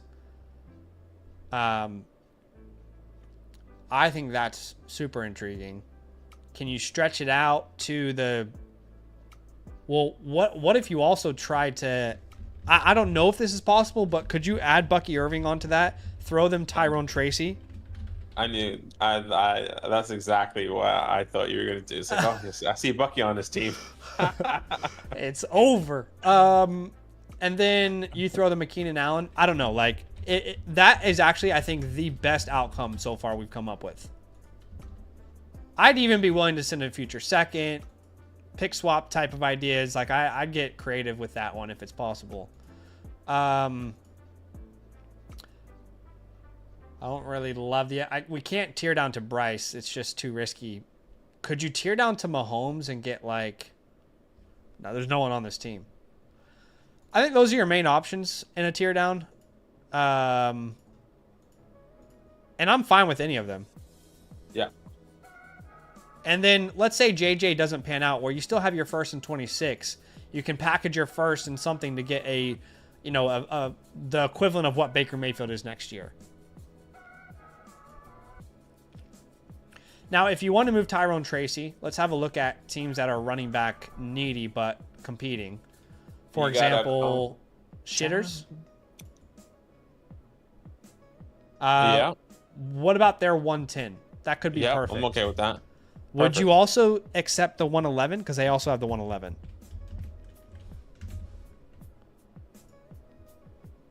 Make sure it's one of those picks. It can't be the 112. You have leverage. They have picks. I was looking at the team to see if there's anyone he could throw in just as a throw in, but there's not much. What about Killer for Assassin? Nope, that's not going to work. What about walking up that hill? Probably not going to work.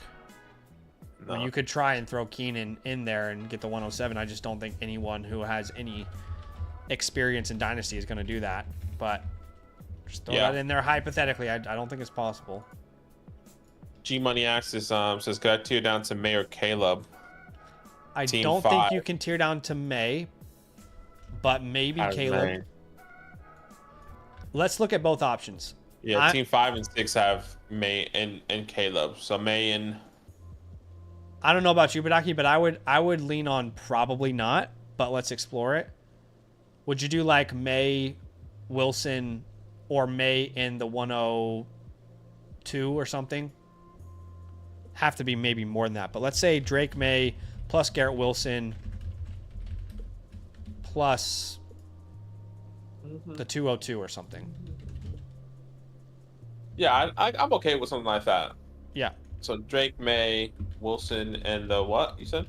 And the 202. You could do Drake May and the 102. And is Drake May in the 102 not enough? I don't think it is. I'm just thinking, let's just see what Keep Trade Cut says. Like, what if you did Drake May, the 104, and Sam Darnold?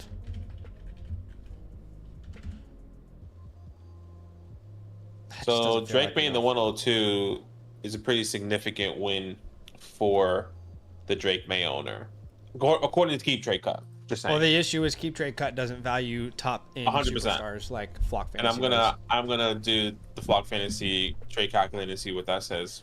Garrett Wilson and Ladd, I have them in the same tier myself. G Money, I got them in the same tier myself, so I'm not far off there. But even if you could do like May, the 104, and Darnold, I think that could make sense. Let's look at Caleb. You said Team 6 has Caleb? Yep. On the Flock Fantasy website, it says May and the 102 wins. Okay. Just FYI. If you can do Caleb, the 106. I mean, would you do like a Caleb Bowers, Burrow, Hawkinson? I don't know about that. For Joe Burrow? It would have to be Burrow, Hawkinson. Oh, right. Burrow, like, okay. For Caleb Bowers. And then I feel like you're a little bit short on your end, but you're not going to get the 106 back. You know, it's kind of a weird... Unless you go for like an add-on, like do you go for like a George Pickens or Jerry? I guess you could do that. I feel like it's still... I just don't think it, like, what if Caleb Williams isn't actually good and we find that out this year? What about... Like, your team is in a bad spot there. And I think May's possible. I don't think there's a Williams fit here. Unless you did Caleb, the 106, and... what, like Jerry Jeudy or something?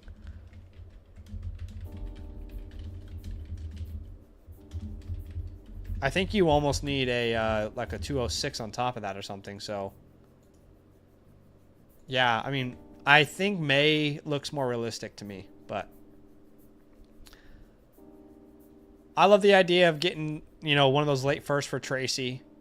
I'm personally a huge fan of that Prescott Thomas Bucky trade. Ones you like? I'm okay with the Drake May 104 Sam Darnold. Because that, in my mind, that just gives me the security. Like, whether JJ is going to be the guy, and if not, it's going to be Sam Darnold in Minnesota. And if not, you have two starting quarterbacks in two different locations. Yeah. That's a win-win that you can sell later on. Yeah, I hear you there. All right, another one that I like is if you're able to do that Bijan Robinson trade that we talked about and then use Bijan as a tear down or Gibbs as a tear down. I think that's a 200 IQ move too. Because you're making a move with the intention of making another move in the shadows. G Money, Garrett, please let us know if we didn't cover anything well enough or if you had any questions that we didn't address. I do like the team a lot. I wish Rashee Rice was healthy because he's perfect, and I don't want to move him. I think he's undervalued, so it's a bad idea to trade him away. But he would just be perfect if he was like healthy and had no off-field stuff. It's just we really want to win right now. Yeah, we do. I mean, the other thing I would say is if you can move Derek Carr in a small piece for like a Geno Smith, I would do that. Like a Derek Carr and like an Austin Eckler. Do you know what I mean? Like if you can do like the smallest trade. I just don't think anybody wants Carr, so that's probably not going to happen. But like if you can turn that into like a Geno Smith, I would do that. If you could turn that into a Matt Stafford, I would do that, you know. But I just don't think those things are possible. Garrett says, I know it's hard, but could I somehow manage to get rid of QJ and other extras I got to get some trades? Well, Badaki is a renowned QJ lover, and he just said that QJ's dead. No, you can't. I mean, I know you want to get some of these, like, not even just QJ. You're probably asking for Keenan or Kayshawn, or you're probably saying, can I sell Cam Akers?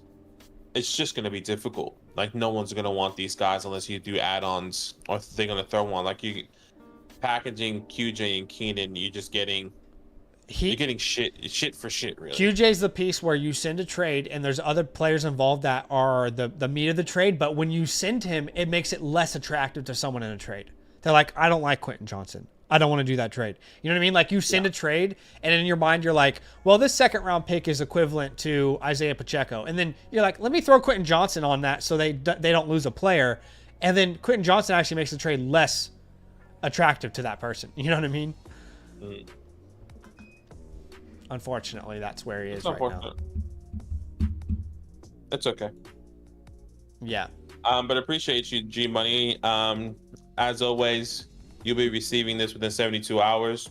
In the Flock Fantasy message system, a customized playbook with all the information catered to you, positional rankings, the chalkboard, untouchables, holds, drops.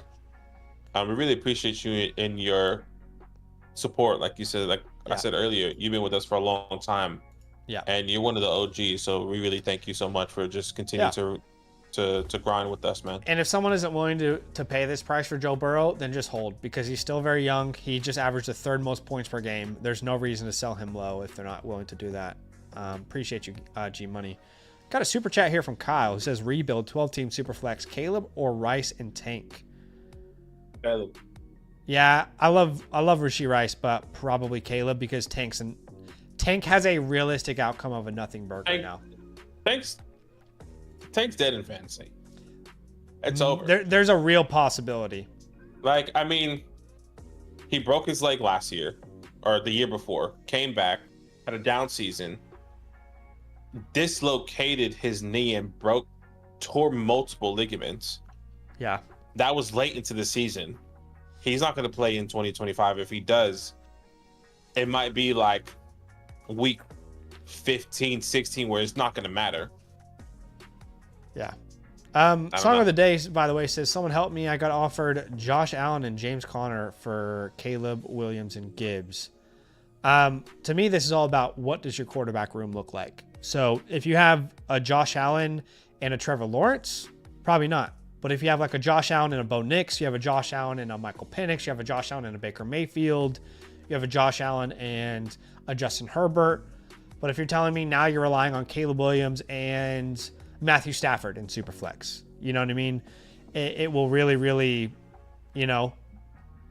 impact the way I look at that. And Song of the Day, appreciate you. Just donated a super chat with the same question. But yeah, again, it's all about your quarterback room, my friend. What's your quarterback two? If my quarterback two is any of my top 12, I'm probably okay with it. If not, I'm probably a bit hesitant, right? So for me, that top 12 is like your Jacksons, Allens, Burrows, Hurts, Mays, Nix, Mahomes, Herbert, Love, Stroud, I mean, yeah, if you tell me you're selling Josh Allen, getting Caleb and Jameer, and you have a Bryce Young, that's tough. Who's your quarterback two, Song of the Day? That's the real question. And are you contending? Because if you send this away and then you're relying on Trevor Lawrence and Matthew Stafford, Caleb Williams in there, hoping he progresses, which he should. He should be better this year. But yeah, I think there's a lot of context needed. We did just get a notification that someone purchased a trade question. I did notice that, But and I'm not seeing it on the reviews. Are you? I see it. Chauncey, Jeffrey. Okay, let me refresh then, because I'm not seeing it. Okay, cool. We'll definitely look at that then. Because I also have Kyler Murray and Anthony Richardson. Oh, that is tough. I just think you're right. You're right there, actually. That Josh Allen and James Conner for Caleb Williams and Jahmyr Gibbs. I think I lean the Gibbs side, but I could see this falling apart very easily. Like, you and I don't believe in A-Rich long term. Kyler, as much as I love him, was very up and down. And if Caleb Williams doesn't take the next step, if he has the same season and he doesn't progress, I mean, you could be in a tough spot. But I'm willing to take that risk for Caleb and Gibbs, especially now that they have Ben Johnson. But you have to recognize there is a little bit of risk there. I mean, can you add a second and third round pick swap on that as well because you are taking on that risk with Caleb? It's about as close as it gets. Yeah, I'm okay with this. I'm okay with this regardless, because I think I just have so much confidence in Ben Johnson. I mean, imagine if they draft a running back. Rome, DJ. Jahmyr Gibbs is a guy. Great guy, great friend of the show. That's interesting. Kyler Murray doesn't. I mean, if you would have told us this trade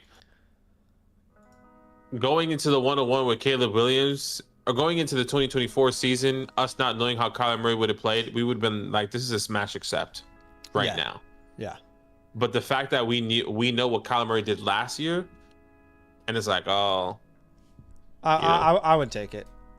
I would take it. It's true. Song of the day gets question of the day. Yes, we do have Knicks higher than Caleb in our rankings. At least I do. I'll go on my soapbox because you and I have to go on our soapbox to defend Bo Nix. I mean, all the way back last offseason before he was drafted. Oh my gosh, dude. It felt like on a daily basis in the Dynasty community. I mean, look, the only thing I would just say for people that got Bo Nix, that liked Bo Nix, was that they traded back into the second round to get him. I was okay to take him at the 107, 108. Okay. I want to remind people of something. Okay, so CJ Stroud last year, who was my biggest sell high, averaged 18.7 points per game. He was 7th in points per game. He averaged under 19 points per game. And people were ranking him quarterback 1. They had him as the 101 in a Superflex startup draft. They had him, at worst, the 3rd quarterback, the 103 in a Superflex startup draft. Rookie, first-round pick, good season. Bo Nix comes out here, averages 19.1 points per game as a rookie, and people won't touch him in the first 2 rounds of a startup draft. But you and I see it every single week. It is the most dumbfounding thing that has ever happened, that is only explained by the people who didn't like Bo Nix before the draft because he had such a long career in college and he went from bad play at Auburn and played well at Oregon, and they don't like the Oregon system. They can't get past that take. It's take lock. It is the strangest thing I've ever seen in the Dynasty community. And if Jaden Daniels doesn't do what he did this year, is everybody not obsessed with Bo Nix? Is Bo Nix not the talk of the town? Is he not a top 5 quarterback in Superflex rankings? It's mind-blowing to me. I do not understand it. I think there are other things that helped CJ Stroud become the QB1. He had Stephon Diggs. Tank Dell emerged. Nico Collins emerged. They signed Joe Mixon. I'm just building the case, right? Bo Nix did this with who? You tell me. Sutton. That's it. That's it. Where's Cortland Sutton? He ain't a top 12 wide receiver. He did it with Troy Franklin, a 4th-round wide receiver. Marvin Mims. I mean, like... So someone asked if you're saying if I could tear down from Lamar and get Nix and Nico, you would do that. Yeah, I would do that. 100%. I think you can get more than that, but in certain leagues. But yeah, I'd be willing to do that. Again, if you look at their seasons, like if I was to show you these 2 seasons and I didn't tell you their names, and I said, which one do you think had a better rookie season? For fantasy, for their team, both led them to the playoffs. You'd be like, it's pretty damn close, right? Like at worst, you'd be like, it's pretty close here. You could make an argument either way. But you guys remember last offseason, at worst, CJ Stroud was a 103 in a startup draft. People will not touch Bo Nix in the first 2 rounds of a startup draft this offseason. You can't convince me it is anything other than people who hated Bo Nix before the draft still hating Bo Nix. It's mind-boggling to me. Anyway, take advantage of that in your leagues. All right, let's go to Mills. Yes? We appreciate you, Mills. Thank you so much for supporting. Did you want to do the question first? Yeah, actually, that's a great point. I want to do that. Yes, let me refresh this. It's just not coming up for some reason. And then we'll get straight into your team review, Mills. Let us know if you're here. I know that was Cade, excuse me, in the YouTube chat. We appreciate you. Okay, here we go. All right, the trade question here from Channy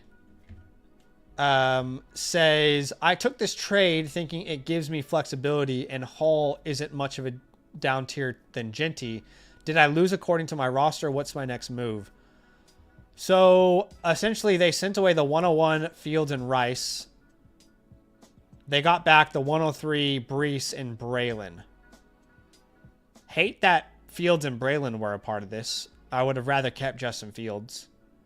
But let's look at this objectively. Genty is by far the best piece in this deal. It's not close. And then when you ask the question of Rice or the 103, of course it's the 103.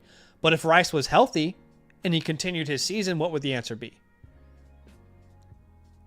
So I don't think a healthy Rice is really that far off from Breece Hall in value in Dynasty right now. I'm very high on Rashee Rice, so you might be asking the wrong person. I'm just thinking. So his team's on the right? Like the Baker Mayfield, Russell Wilson. That's what he gets. He gets what? But his team. Yeah, right. His team is on. So his team's Baker Mayfield, Russell Wilson. Well, this guy's $25. Let's actually look at his team. That's what I'm saying. Baker Mayfield, Derrick Henry. So he has Derrick Henry, Breece Hall now, and the 103. And this is a start 10. You have Nico Collins, Amon-Ra. You have Malik Ladd. So you have some good wide receivers there with Trey McBride. Right, but why not? I don't understand not keeping the 101 here with his team. His team didn't need to make this trade, I don't think. His team didn't need to make the trade, but I guess he's just maximized. He also lost Fields, and he has no quarterback, too. That is the only downfall, unless he's going to be taking like a Cam Ward or Shador at the 103. But, I mean, which we wouldn't recommend. Just thinking out loud, just saying out loud. I don't know how, some people really love that. And look, I don't think this is a bad trade. Why? Because you get Breece Hall, and then you can get the 103 and then tear down again and get more value, potentially. Like, if we're really thinking about how we can maximize this, he can still squeeze out more value. Now, if we're talking about face value of this trade... I mean, didn't even get a Sam Darnold back. I mean, look at the team. It's a super flex league. We didn't even get a Sam Darnold back. I don't like it Actually, yeah, that's actually true. Like, we didn't... Braylon Allen means nothing in this trade. I don't think. Yeah, you're right. Because Braylon Allen means nothing. Like, this could have been anyone else. Not really breaking it down. I just want to look at the other team. Like, it could have been anyone. It could have been not anyone, but you get what I'm saying. Like, hell, you threw Jerry Jeudy into that. You threw. Well, he gets Braylon because of the Breece side, but it honestly hurts his team at the end of the day. I prefer the 101 here. I would just say this, because the way that I was seeing it, is that you can still squeeze out value from the 103. Because the whole time we've been saying we should tear down from the 101, 102, 103. Let's go to the 105 and get some more value. Let's go to the 106 and get some more value. It is possible. The 101 has way more power to do that, as well as the 102 than the 103. No question. I completely agree. Even though the 102 and the 103 are probably just as valuable as each other, the 102 has more power in that move. I guess I'm seeing it in a, like, this is not over type vibe. Like, like you can still... You're trying to still convey hope. Get the value that you should... Exactly. You can still get the value that you should have gotten at the 101, hopefully, if you make the right trade next time. Because right now, that quarterback room is struggling. Yeah, look, you guys come to us for honest, transparent takes, and I do prefer the 101 side, personally, especially when I look at the team. Jane Daniels has won Offensive Rookie of the Year. Best rookie season ever, baby. Shall we look at Mills? Yes, Mills, thank you so much for being patient, man. We really appreciate you and your support. Just quickly, we currently have no queue beyond this. Okay, so if you guys do want your team reviewed, it is a great time if you want it done on the same stream. We will be live next week, of course. So if you're watching this, now is still a great time to submit your team, because we have cleared that queue, which is fantastic. But if you want your team reviewed, it's a great time to do so. You can either become a yearly Motherflocker member with the promo code LAND. That is the best bang for your buck. Or you can buy one a la carte. The choice is yours. We do have spots open today to do it live. If no one signs up, no big deal at all. But you can, if you're watching this later, you can also sign up and get to the top of the queue as well. Last review for today, we have an offline one, but last live review for today, at least for now, is Mills, which makes me think of General Mills, which makes me think of Lucky Charms, which makes me think of box. What do they call those little things in school you'd get? The box things, and you'd collect them and shit? I don't remember. You remember that? I have no idea. Really? Like the little you cut it off the cereal box and you take it to school. Cool coupon, and then you can like get something in return. Is that what you're saying? I don't remember why we did it. I almost feel like now that I'm thinking about it, we did it because it like helped feed people less in need or something. I can't remember. Box tops. It's box tops. Someone says box tops. Yeah, wasn't the point of those to feed people less in need or in need? I can't remember. Yeah, box tops, a skin. Gosh, that's classic. I was collecting them like they were hot. I used to collect Beanie Babies too. Dude, that's a throwback, kid. Oh yeah. I don't know how you pulled that out of your freaking memory there. Oh yeah, I had some. Anyway. All right, Mills, we'll have a look at this. Let's read this team. So all right, let's read the context. This is orphan owner of this team right before rookie draft last season. Down tiered off of Lamar, ended up with Daniels and Ladd. Hell yeah. Off that trade. Also hit on Bo Nix. I'm assuming needs to move one-on-one and maybe some pivots. I acquired Rice, Olave, and others in some trades. Looking forward to y'all's input. He also has a lot of context in here. Okay. I'll be live tonight. Can also answer the questions. He says top guy. Look how Bowers, Laporta on the block. He put Bowers and Laporta on the block. He's looking for a good receiver. He also has a hard time trading with a friend of mine. We eventually can make something happen, but I know I want to make much Bowers. Okay. Because I'm in a position to make a trade for him. Laporta can be a solid for this team to take a chance on. I was trying to pivot off of Jaden, Zay for Dak, Puka, Bucky, but they countered with a horrible offer, so I didn't try anything else. Some guy offered the 109 in his future first for the 101. No. And he says nowhere close. Bowers, Kamara, and something for the 101 could be doable, but letting you know he's interested in the 101. Okay, cool. So the guy with Bowers is interested in the 101. That's good to know. Yeah, I think we have all the information we need. Yeah, and your team name is The Replacements. This is a two quarterback 10 Apparently team you're muted? Start 11. I'm muted. Oh, really? No, you're good. Someone said that, but they deleted their message. Maybe it was wrong. Maybe it's my fan. My fan is hot as hell up in here. It's hot as shit in Australia today. Two quarterbacks start 11. So this is rolling deep. Yeah. This is a big lineup here. Mm-hmm. You can start up to 6 wide receivers, it looks like, or 6 running backs, however way you want to look at it. And you currently rank 3rd out of 10 in this league, according to Zach's ranking. So let's have a look at this team. The Replacements. Great movie. Okay, at the quarterback position, Jaden Daniel, Bo Nix, Will Levis, great quarterback room. Would love to get a QB3 if possible. A Geno Smith, something. Bryce Young, anything can happen. At the running back position, no one worth talking about. Zach Charbonnet, Blake Corum. Obviously, we need to be looking at some running backs. Remember, you can start up to 6 wide receivers or 6 running backs. Richie Rich, Lab McConkey, Chris Olave, Zaza, Jalen McMillan, Calvin Ridley, Rashad Bateman, and the list goes on. And no tight ends to talk about. And keep in mind, well, you have Tucker Kraft. And also keep in mind, this is a half point tight end premium, which is not that big of a deal in my perspective. I think for both of us, you have the 101. But it is when you attach onto it that it's a 10-team league. So for it to be a smaller lineup, or for it to be a smaller league and the premium, I do think it matters. And that scenario, I think it puts you over the top a little bit more. I am surprised that, we talked about this being a rebuilder, but there's only 1 first-round pick. That was a little surprising. And then to look at the roster, I feel like it's still a long way to go. And you almost have to move that 101 with this team. Yeah, so you tier down, end up with Daniels and Ladd, and then you just acquired Rice, Olave. Let's think through the starting lineup right now. In the start 11, it's Daniels, Nix.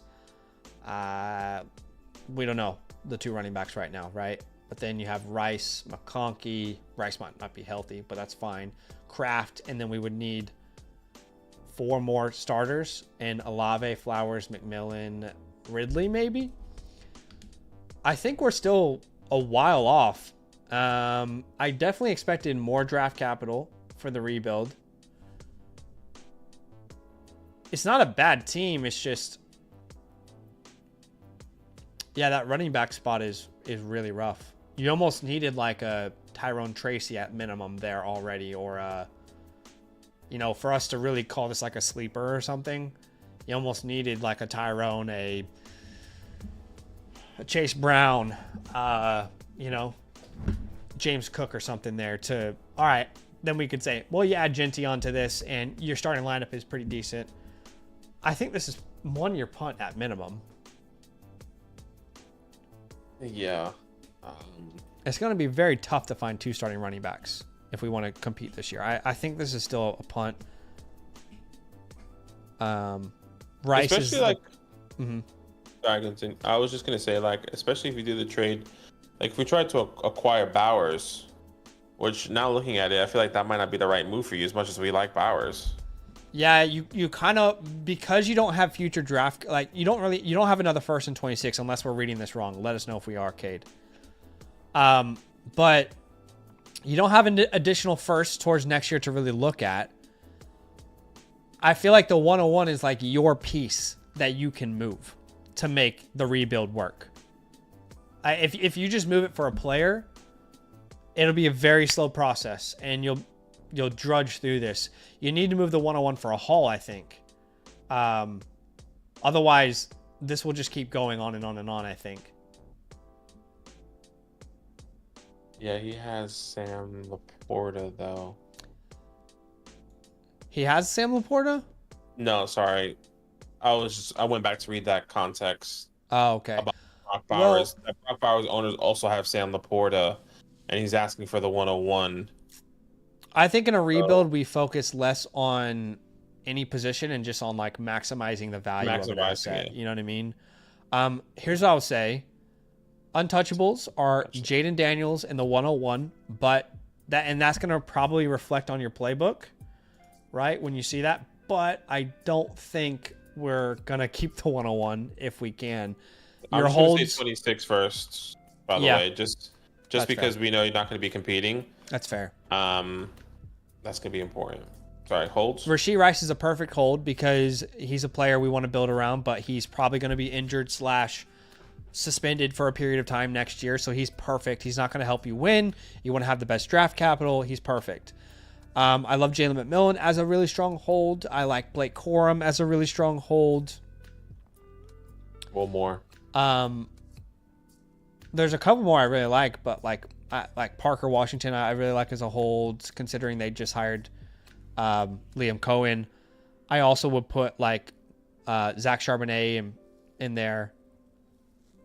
As far as drops, you can definitely drop Zach Wilson. He'll never be anything. You can drop Rondale Moore after he exploded his knee. Yeah, that's good. That's 2. At least on the graphic. Yeah. But you can there's more he could drop if he wanted. I mean, you could drop Mechie at this point if you needed to. Michael Mayer, I guess, is worth rostering. It's just been rough. Kate said this is the most interesting team I have, so that's why I submitted. Yeah, that's all right. It's definitely an interesting team. I feel that the 101 is really the piece that we need to move. We can also I'm team trade Zay Flowers, so we'll talk about that. That's coming in an upcoming video. We'll talk about that. I think Ridley you could trade in season. Outside of that, I don't see many trades that are possible with either lack of interest in players or, just in general. So let's talk this through, okay? The 2 names, like we said, are Zay Flowers and Calvin Ridley, but in season, I think. Because they're probably going to get a new quarterback. Let's say he has a Terry McLaurin type season, right? Then you could potentially, you know what I mean? Yeah. But TD says, hey guys, where do I find my playbook? So guys, you find your playbook by In 72 hours, it will always be there, but you'll go to the My Reviews tab on the Flock site. You see this, I'm trying to highlight it with my cursor right here. And the ones that you've submitted, there will be a message box with your team review, and yours will be sent within 72 hours there as a image you can download. TD, if you are somebody that already got a team review, and maybe you haven't received it, just send me your Flock Fantasy name. You should have received it already. Your Flock Fantasy username, and if not, I'll get back to you immediately if I haven't for some reason. But send it through. Let me know, because I know there's a batch going out today and there's another batch going out tomorrow. So maybe you're on the list today, potentially. And Jeff, we're going to do yours offline right after this. We saw your message that you're cool with it being offline. If you want it to be live, just that $10 super chat is available for you on the site if you wanted to upgrade it, but no pressure at all. We planned on doing your offline review right after this one, my friend. Kate says, I've been trying to trade Ridley since I took over this team. It's a problem. Some guys don't trade much. Yeah, well, to be honest, it's not a good time to trade Ridley, quite frankly, because he had a mediocre season and there's no quarterback there that gets anyone excited. But you would try and trade him in season, because what if they go Cam Ward? What if Cam Ward is actually good? You know, does he play so well like Terry McLaurin where you maybe get a late first? Can you sell him for a couple seconds? You know, in season, I think, is when you'll really have an opportunity if it goes that way. You know, ideally you want an early second in a future season, or a late first if he's really popping off like Terry was. As far as Zay Flowers goes, I'm willing to sell him for a lot, and I can't really give too much away, Cade, but I make a very strong case against Zay Flowers on a video that comes out on Monday. I'm excited for you guys to watch that. But I think there's a lot going against Zay Flowers, specifically the team that he's on. And I just don't see that changing anytime soon. But right now, Zay Flowers is kind of in that mid to late first range, that 105 to 108 type of value. And I personally would prefer those picks easily over Zay Flowers. You know, you think about those picks, that's your Hendersons, your Egbukas, you know, that kind of range. So I would target a team with one of those picks, hopefully competing, that needs some wide receiver help. Let's see a team that has some of those picks. Let's see, the 106. They could use another wide receiver. Actually, that could be perfect. Can you get the 106 and Marvin Mims, the 106 and Tajay Spears, the 106 and Tyler Algier, the 106 and Noah Gray? You know? So what did I say? The 106 plus Tajay Spears. Tajay Spears, you said Tyler Algier. You also said Noah Gray. Yeah, I like all those ideas. Let's keep exploring. Who has these other picks? I think I'd like to get down to the 108, because that's where you maybe maximize a return. And a lot of these, like, you might only get the 106. I would take the 106, by the way. But if they're willing to throw a piece in, these are the pieces that you would throw in. But I would totally take the 106 straight up if I could. Yeah, Mike Vick's Doggy Daycare has 108 and 107, actually. He's got a ton of picks. Maybe he wants to, you know, use one of those on a player. Can you get the 108 and the 208, for example? That would be great. I would love that return. The 108 plus the 202, and then you can send him the... that's probably not possible. I was going to say like the 204... Well, what you could do is you could try this, where you basically tier up twice at different picks. So you get the 202 and you get the... Right. What else did he have? The 208? Mm-hmm.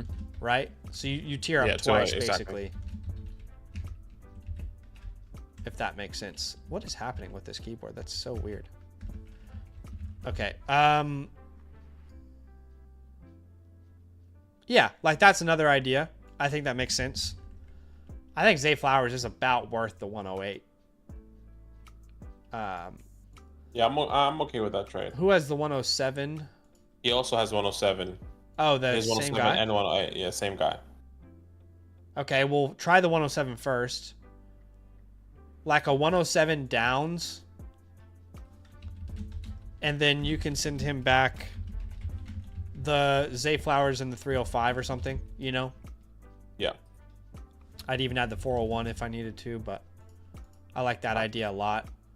I just rather reset. And I don't think you're going to get a worse player than Zay. Yeah, and we don't really want to go further down than that. I mean, well, let's look at the 109 because maybe we can add on to the deal. But I wouldn't really want to go further than that if possible. The 109 is team 1. Don't think they really need running back. But My receiver. could you go 109? Yeah, no, I don't think this team fits, unfortunately. Well, this is the guy that would be interested. Well, no, you don't want that. Yeah. No. You're right.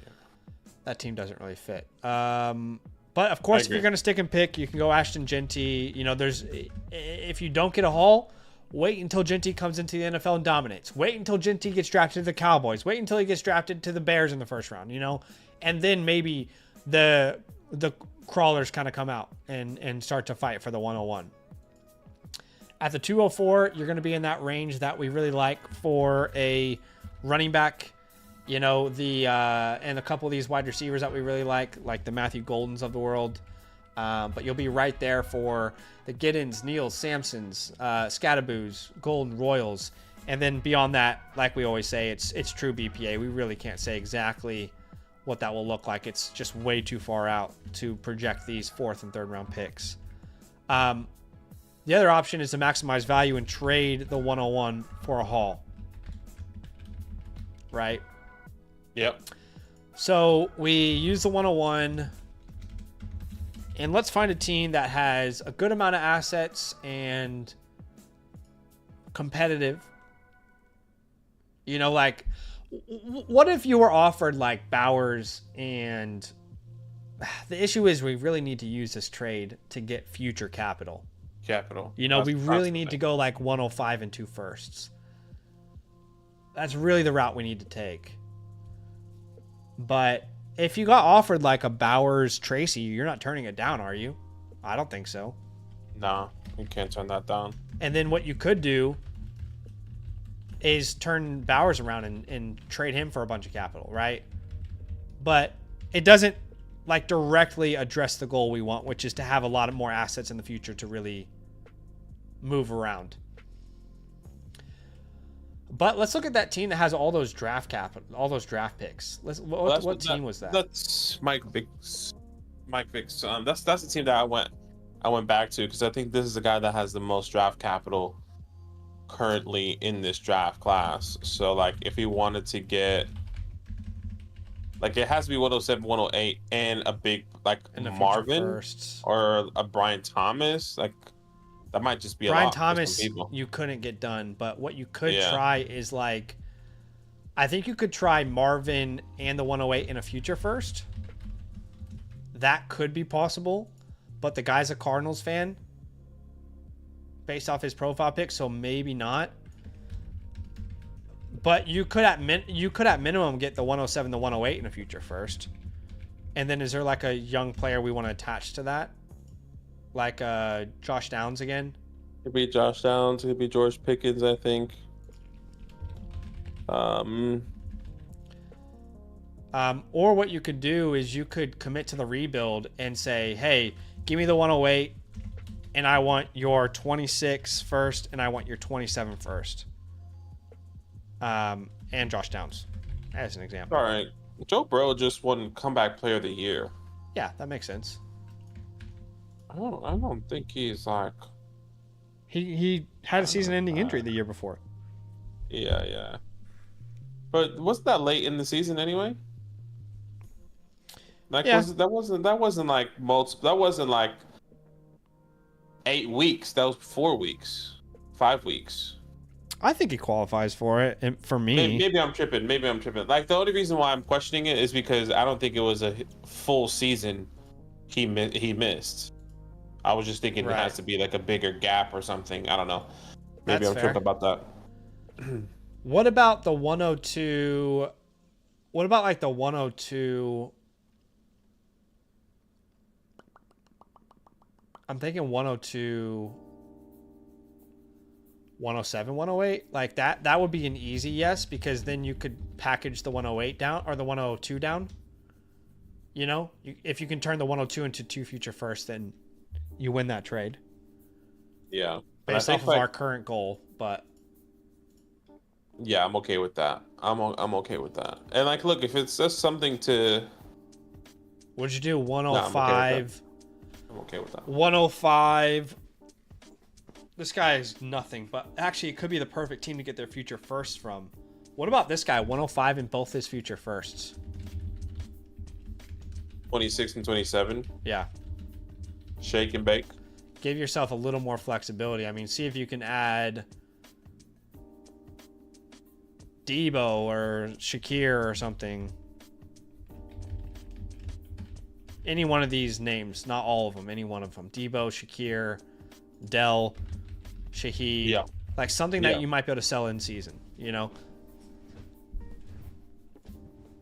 Yeah, I'm okay with that. That's exciting. That one's exciting. I like that one a lot. Yeah, because his team is so bad.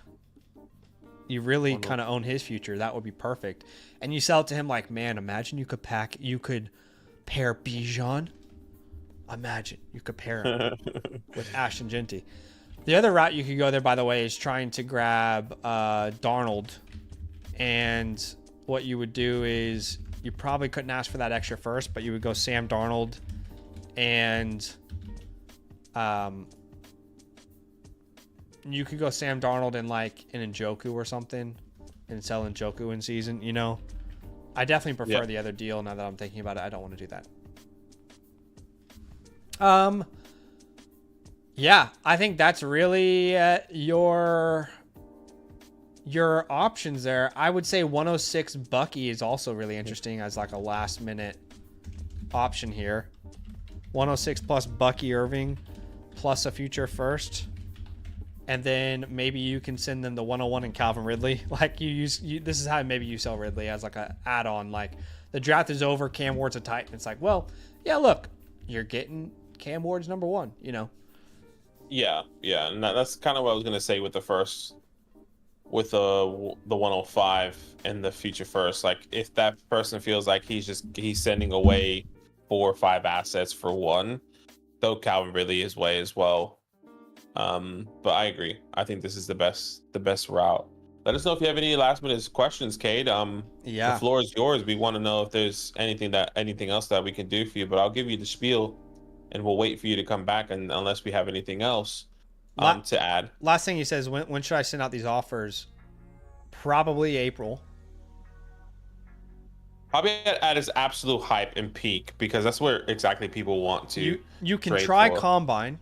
Like if Genty has an incredible combine, I don't know that he will like blow people out of the water. I don't think he's. I mean, he's probably not going to end up running or anything. Yeah, that's the problem. But you could try combine because there's a real peak of interest. But then you could also just try like the draft week. You know, like the day before the draft or right after the draft. That's probably the best time.